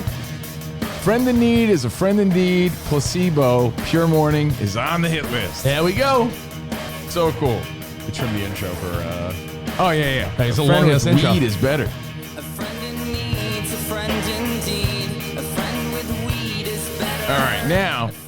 We'll still jump around because we're getting so many great ones. I have a question. Who chose that as the friend in need song? I think one time we were saying, oh, it's a friend in need. And Covino's like, yeah, they play Pure Morning. It's like, yeah. Because I used to play that on Octane. Or did you call the did you call the help things a friend in need because of this song? No. It was a friend in need, and I knew that. Hold on. Was the lyric. No, this is a great question. What came first? The segment, friend in need. A friend in need. Was it? Did someone actually in an email? Because back then people emailed. Did someone email us like, "Hey guys, I'm a friend in need"? I don't think we came up with. Maybe that. It might have been like Spot. It might have been some we got dude a friend that's like, in need, and a friend in need is a friend indeed. And I knew that song. If I had a guess, and I could be so fucking wrong, someone could have hit us up like, "Yo, dudes, I'm dating 2 girls. Yo, help a friend in need." And Covino's like, "Yo, a friend in need is a friend indeed." And he's like, "Play the song." Like, yeah, of course, because I played that on Octane. It could very well have been just some random dude that referred to himself as a friend in need. Okay, because I wouldn't have brainstormed that. I don't think you would have either. Now, what do you call our advice segment? A friend in need? I think no. We're gonna, go through other songs that just remind you of us and of the show and everything else. But there's a whole portion of this playlist that I think is gonna blow your mind. Because if I said The Offspring OC Guns, you're probably like, I don't know it. And I don't care. I don't think I know that song. Oh, but you will. And here's what I mean. Like, let it play, because they're coming out to play. And you're like, how do I know this song? Why is it on the list? And then you're like, oh, shit. And there's a lot of that on this playlist, okay? Songs that remind you of CNR.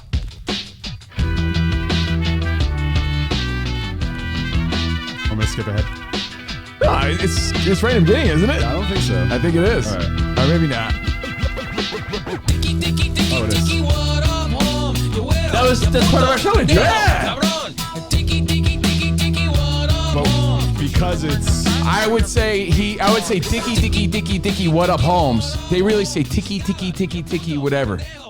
Wow, but I think everyone thinks it's Dicky, what up, Holmes. I would always say Dicky, what up, Holmes. So, and by the way, there's so many great examples of, oh shit, I didn't know you guys got that from that. Hey, Spot, is today the day you let us know the Easter egg that you never told us in our show intro? I mean, it's the most ridiculous thing ever, but sure. Wow, really? Well, you got to set up. Right, set up what you're talking about. It's the dumbest thing ever. Okay. And like, you're going to be like, oh, that's that. That's it? Okay, so cool. I almost don't want to tell you. No, please do. No, I don't want to tell you. Spot says in our show intro, there's one little element that he goes, you guys have never caught. Never picked up on it. So because he buries so many elements. Yeah, Spot's. If you're someone that loves editing, Spot's Pro Tools session looks like Rick Rubin. I think it was our California show intro. I have to find it. Hang on. But talk. Okay. So there's other songs, right? Like I was talking to Mike Durband. Love that guy. Yeah, he's a great guy. He says the Harry Potter intro reminds him of you, Spot. Yeah. Right. But he says that Casey and the Sunshine Band, Give It Up, reminds him of you. I mean, of course, yeah. Give it up, Nazi, give it up. Come on. How many times we play this? We played this a million times when talking about Rich and his dad and his dad's party days and shit. Oh, Casey and the Sunshine Band. Oh, yeah. I love. And anytime Rich bragging about meeting the guy, Casey, I fucking sang it with him. With Guy Fieri. Give it up. Na na na na na na na na na. No, so you give it up. So this has to. So their band is right on track. Oh.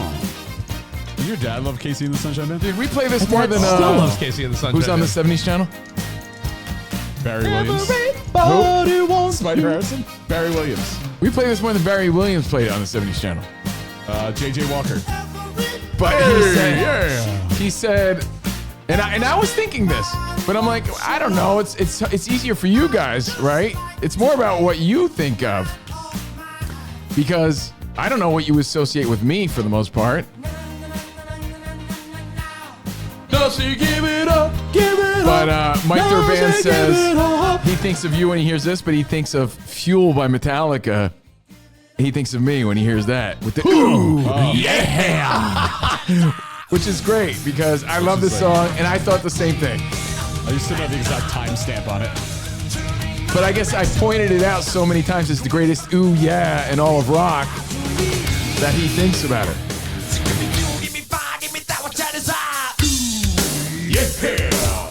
I always So guess what? It's on the playlist. Hey, Spot, I just sent you the video of when I met Casey. I knew you were going to do it. I mean, why would I not, dude? If Covino sang Metallica with Metallica. I'm surprised that didn't make your top moments of the show. I was in Guy Fieri's VIP at his tailgate, and I was hanging out with some blue-haired gamer kid. And like the most odd group of people. And one of them was Casey from Casey and the Sunshine Band. I didn't know it was him. He was, yo, nice to meet you. Give it up, baby, give it up, baby, give it up. That is Casey. That's him. Shit. Sweet toupee. That's a Casey masterpiece. I'm not right talking there. about KC. I mean, come on. And by the way, you know who the inventor of Casey Masterpiece is? Rich Davis. Rich Davis is right. You know, by the way, a funny, in my opinion, fun fact that I never thought of. And by the way, Jaime Tavares says Return of the Mac. I thought of that too. I was going to put that you on. were? There's certain songs I'm like, well, I don't know. That's what's up. Put it on the list. That's what's up. That's what's up. I was honestly, same. Because I'm back to rock the show. That's what's up. Yo, I thought so too, but I wasn't certain. So put it on the list. I did. Put it on the list. Nice. I love it. There were certain songs too that were borderline like this one for me. Like, again, conversations I would have with Spot without Rich. If Spot was in the lab with a pen and a pad putting together a special, that's what's up. Spot would be like, fuck, how do you think we wrap up every special? If we did a year-end special, I bet you Rich doesn't even know this. Oh, yeah. Every year-end special, every one that we did. Yeah. And we've been doing this for 20 years. But every year-end special, which was always like a big moment for us and a lot of work for Spot, ended with the same song. Every one of them. And that was Bittersweet Symphony. Really? Yeah. Every one. So I'm like, well, I don't know. Symphony. Yeah, I'm like, because it's a lot of ups and downs and reach-arounds. That's awesome. I Everyone. would start to creep this in. It would end with like, and that's our year. We had a lot of good times, a lot of bad times. Rich did this, I did that. I went through a divorce, and hey, Rich is the greatest guy, but man, what a year. Ups and downs and reach-arounds. We're looking forward to a new one. Covino and Rich wishing you a happy new year. It ended every... I remember that. It started when I did we did the first 5 years, so each year was a year. Yeah. Or each day was a year. And I started it then, that tradition, and I just kept it ever since. You know what? Add it to the list, because it does remind me of the show. Add it. Bittersweet Symphony. Agreed. 20 years of ups and downs and reach-arounds. You know, of all the random ones, Jamie in Boston brought this up, and I'm not joking. It's on the list because we're at the gym, and I go, Covino, we have to add that. The NBC on the NFL on NBC theme, just because of Tom Brady. What version is this? Maybe you could change the version, but it's on the list. Tom Brady is the man. Tom Brady is the man. Tom Brady is the man. Come on. Tom Brady is the man. Tom Brady is the man. By the way, Tom Brady his is career the spanned the span of the show. So Tom Brady was the man for 20-something years of the show. That's definitely on the list. I'll find a better version of it. Yeah, put a better version. I got another one. That's written by who? John Williams. Oh, yeah. I almost said John Tesh. No, that's Round Ball Rock. The other basketball. Basketball. Do you want to hear one that's going to blow your mind? Yes. It's going to blow your mind. And guys, if we're going too far, you normally don't hold back. So don't hold back now. Tell us to wrap it up and move on. But we're having fun because there's stories that go along with these. I'm going to give you this is like a little nugget that you would never know. You would never know. And you're like, no way. What? It's... Fuck's sake. DJ... LeMahieu. Tanner. No. It's DJ Vice. Shadow. It's called Rocket Fuel. Oh. DJ Shadow. You listen to the list, huh? When you hear this, your mind's going to be blown and you're going to be like, what? This doesn't remind me of the show. How could it not? You hear it every day. Every day. Ladies and gentlemen. Ladies and gentlemen. Are you ready? This was my foundation for our show intro. Ready? Get ready, dog. Can't knock the hustle. Can't knock the hustle. Okay, you gotta put that on the list. I believe this is the song that says, what's the disc jockey? Though Weezer can't knock the hustle in that. This is blowing my mind. Can you play our intro now so that Rich can hear it? Wait. Play this again one more time. Play this again because I feel like this is in our intro. Yeah, but this is as far as the groundwork. This is I always pick a song for foundation. Every day, this is our intro. Every day. Can you just play it real quick?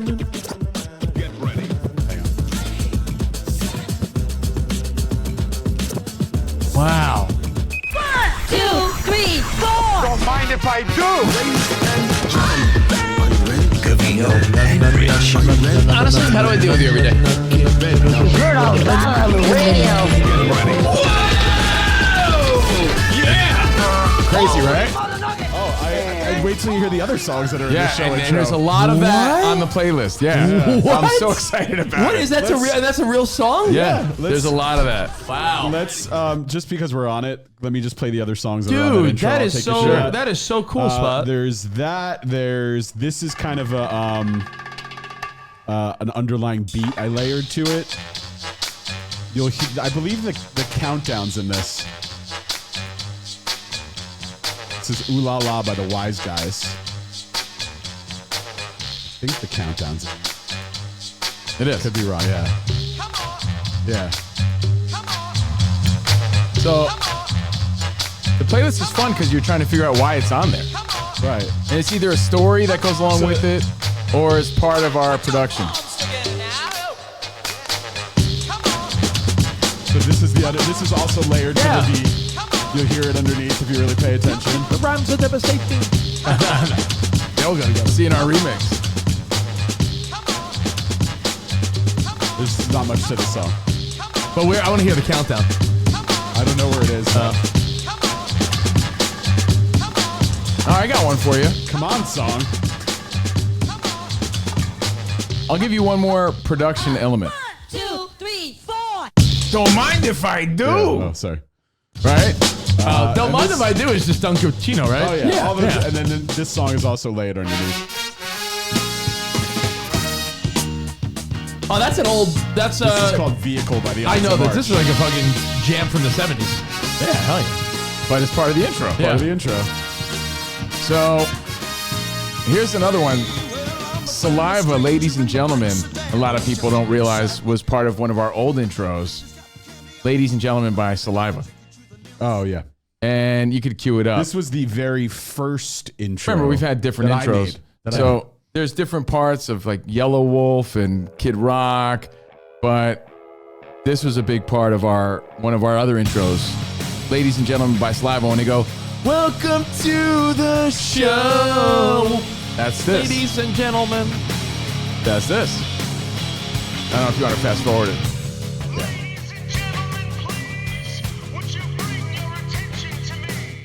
Now, you guys are coming up with really, really, really great examples. I think you passed it. No, sorry. Talk. So anyway. Yeah.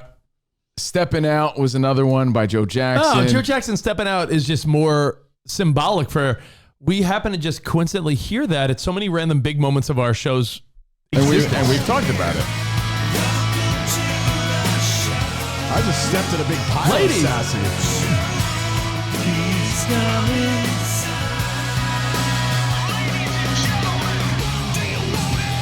Told you, we've been bringing the boom for years. This is part of our old intro.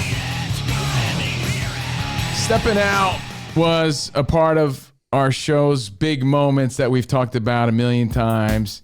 So every time we heard this song, like, oh shit, something cool's gonna happen. And it happened like 4 different times. Yeah. And I got a lot of feedback already of people like, yo, that makes me think of your show. I'm like, cool. All right, so that's on the list. I saw a bunch of other really good ones. Someone said Fireflies makes them think of me because I said it made me think of Melody. Your daughter, yeah. Because that was like one of her first songs. The story was, that's the first time I saw her smile to music was to Fireflies. And that does make me think of Melody. I'm glad it makes you think of me. But there's a lot of songs that have created the fabric of what we do every day. So this is on the list. Yeah, this is a top 5 song for me that reminds me of the show. Yeah. Stepping Out. Ready, Rich? I got But another Owl one. City Fireflies, honestly, because you always reference that reminded you of when Melody was born. It's true, yeah. And I did the countdown recently. Yeah. The week of Melody's birthday, coincidentally on Pop 2K, I did the biggest songs this week in 09, and Fireflies by Owl City was number one. It was the number one song the week your daughter was born. I didn't put it on the playlist, but hey, it's a collaborative thing, right? So someone said we need throw a it on. country jam because how many times have I referenced "You're gonna miss this"? Or how about "Baby Lock Them Doors and Turn Them Lights Down Low"? If 10 million fireflies. I got one, and we can even wrap it up with this if you want. I think you got to put on, as far as country songs, honestly, "Baby Lock Them Doors," and I think you have to put on "You're gonna miss All right, this." I got three more. I got three more. Okay, Hit that's me all up I with got. "You're gonna miss this." That'll get you All emotional. right. So I got three more, and we can move on. And Spot, feel free to add. I've been adding. Are people gonna be able to add? I don't know if they can add unless you invite them as a collaborator, but they can. All right. I may be able to share it in a way that allows people to collaborate. If you, But I don't want it to turn into like a Exactly. Let's keep it this list, and Exactly. people can do their own. You'll thing. be able to access it, and that's the whole point. And we'll tell you how in a minute. Is All right. that like ass and titties? So I got that to the list. Three No. DJ Assault. Is that not on there? DJ Assault, Ass and Titties. That has to be on there. Shit, that's a great one. But you know what? Let the hook play this first. No, I want to Here we play go. ass and titties. You're gonna miss this. You're gonna want this back. Okay, so this definitely makes it. Ass, titties, titties, ass and titties. Ass, titties, ass and titties. Ass, titties, titties, ass and titties. Big booty bitches that's wearing. I think the last 30 seconds defines our show. Why? We could go from "You're gonna miss this" to "Ass and Titties." Oh yeah. Oh, that's on the list. I mean, I'm saying and it's technically shows our versatility. It's technically a song, so it's maybe this song made me think of this. It just Okay. has to be included. Now, It's technically a song. is it on the? Is it? It's on Spotify. It has to be. We did peanut butter jelly On the list. PBJ Tuesdays. That's right. We used to do PBJ fucking Tuesday. peanut butter jelly. All right, now I got three more to wrap it up, guys. So relax. I don't want to bore you. How are you boring? But, Dude? It's like a special. when I think of our show, special. not only did we do a parody of it, but we've sang it 1,000,000 times, and we've talked about this guy 1,000,001 times. Take You Back has to be on the Frank list. Stallone? Frank Stallone made the Yeah. playlist, guys. He's already on it. He made the list. Spotty added it, actually. Oh, I need a better one. Hang on. We don't want the. What is this like soulful? I don't know why All right. I should eat. Another one. What is this? It doesn't matter. Another one. Oh, I need the acapella version. That's why. Take you back. There it is. Take White you back. Horse is also on the playlist Oh, Rude Jude. because anytime we talked about Rude Jude, And we would Wizard play in Wizard John. We would play Laid Back White Horse, and I can't tell you how many people have hit me up about like it's got to be on the list, man, because their only reference to this song was us playing it. Yeah. If this was like a famous Uncle Mac used to love this song. But I agree. When a song, that's a great way to put it. Yeah. If a song is only in your brain Warp. because of our show, Yeah. then it has to Warp. Warp, But warp. this really was a song that maybe Jude would play. Because I think that's how it originally came up. I was listening to Jude and he was playing this. And then we started doing the warp. But White Horse was the jam. So it made the list. On the White Horse. Warp. And my last one for now. Is Silent Morning, because this was the year of Silent Morning. It really was. And year. it made the list. You can't ignore Noel, bro. Oswaldo Cabrera Can't ignore it. of the New York Yankees. Silent Morning. Can't ignore it. We brought back freestyle in 2024. Can't ignore So it. Silent Morning made the playlist, man. These are all songs that are, again, that create the fabric of what we've been doing for 20 years. And if there's other ones you're real passionate about, hey, let us know. We'll add them to the list. But Spot, how do people access the list? I will share it on our Patreon. Okay. And Share the link it's called after the Covino show. and Rich's hit list on Spotify. Is it on the show Spotify or Spot Spotify? It's on the show's Spotify. Perfect. All right, cool. Is it? I did it on my account. Oh, well, I pulled it into... Oh, you did? Oh, I may be able... I got to see if I can share it then. You may have to share it. Oh, no. Or I can copy it to the show's Spotify. That's fine. Do that.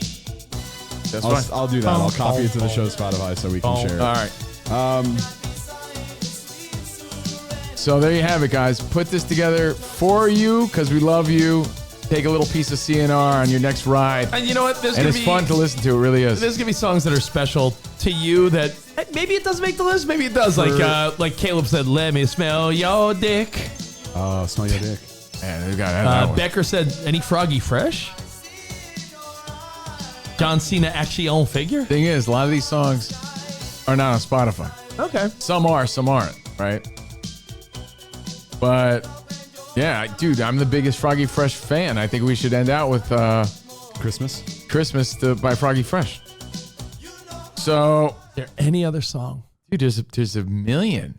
You know, we've been doing this 20 years. You know, it reminds me of you in the dumb. It doesn't deserve the list, but you would joke about how bad Christmas Shoes was. Oh, I think you say Elvis Crespo. Hey, dude. Hey, dude. Oh. Hey, dude. Hey, dude. How? Oh, what about Chacaron? And it was but Hey, dude was in our intro. Yeah, but Let's roll. Hey, dude, let's roll. And Let's Roll is Kid Rock and Yellow Wolf, and that's on the list. I think Chacaron. That was in our intro. Hey, dude. Hey, dude.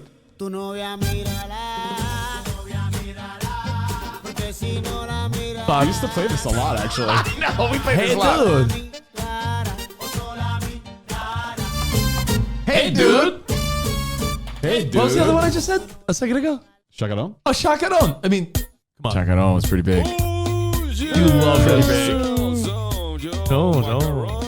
Yeah, but we don't want to muddle up and water down the playlist. I don't know. But hey, there's no wrong answers.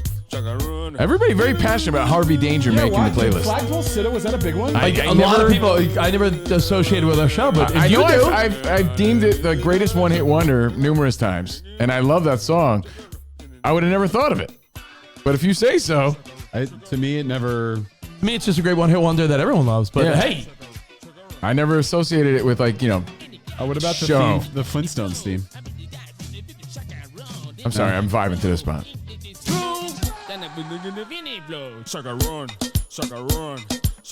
Pepas. What about Pepas? You see what I'm saying? Now we're getting to. So anyway, moving on. That is the playlist songs that remind us of the show. I tried to find Super Fun Time, but it's not on Spotify. We're having a super fun time. Yeah. Yeah.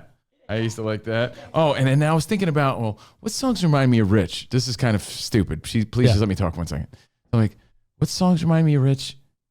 Goofy songs, yeah. I'm like, I started thinking clowns, right? I'm like, clowns, he's a clown, right? Like the circus theme. I don't know. What makes me? So I'm on the treadmill and I'm thinking, right? And I'm like, send in the clowns. And then it dawned on me, the first line. Do you know what the first line of Send in the Clowns? I sent you a screenshot. I know. Do you know the first line of Send in the Clowns? Oh, that's a Sinatra song. What is the first line of Send in the Clowns? How fitting and awesome is the first line of Send in the Clowns? I sent you an play image. it. Yeah. I sent you the image, Spot. Sinatra. Oh, you want the image? Hang on. Well, I'm just saying. No, just play Sinatra. You don't need the lyric. Just play Sinatra. All right. Send in the clowns. But the first lyric. One day one of them gets right.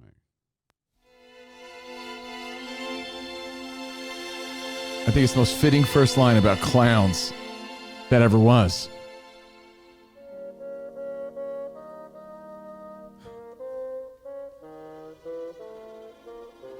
Very intrigued. Long build up.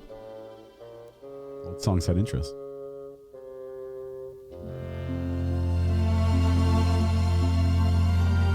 If I skip, I'm going to miss it.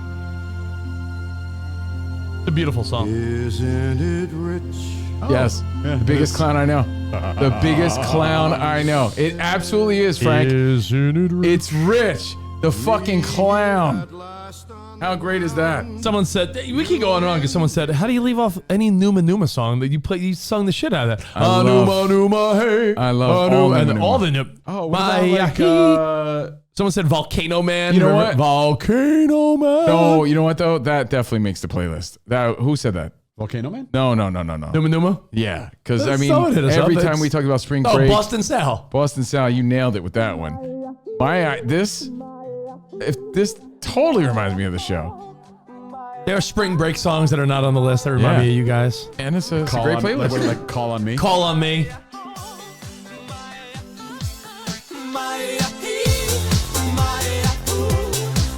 Gary Brolsma, man. That guy got so much ass in the early 2000s. So, send in the clowns. Isn't it, Rich? Yes, it is. Hello. Salute. It's me, your Duke. Your Duke. This has to be on there, bro. Yeah. We played the shit out of this in the early 2000s. So, songs that remind us of CNR celebrating 20 years. Thank you, guys. Hello. I hope you enjoy the playlist. I want feedback, too. I want feedback. Highway Tomorrow says The Man by The Killers. Post-divorce. I played the shit out of that. Yeah, that's great, man. When you're in, my troubles fade away. All right. Yo, there's another Isn't song. it amazing, though, how much music, how many songs were the soundtrack to what we've been doing for all these years? it's 20 years, man. 1, 2, 3, 4. Don't mind if I do. Covino and Rich. Honestly, how do I deal with you every day? Get ready. You heard all about it on the radio. Get ready. Yeah! Holy mother nugget! And holy mother meatball! I'm the smartest man alive! You're so ridiculous. What? You're such a fool. Get out of here. Oh, I'm a disc jockey. What's a disc jockey? Here we go. Covino and Rich. Let's go! Wow!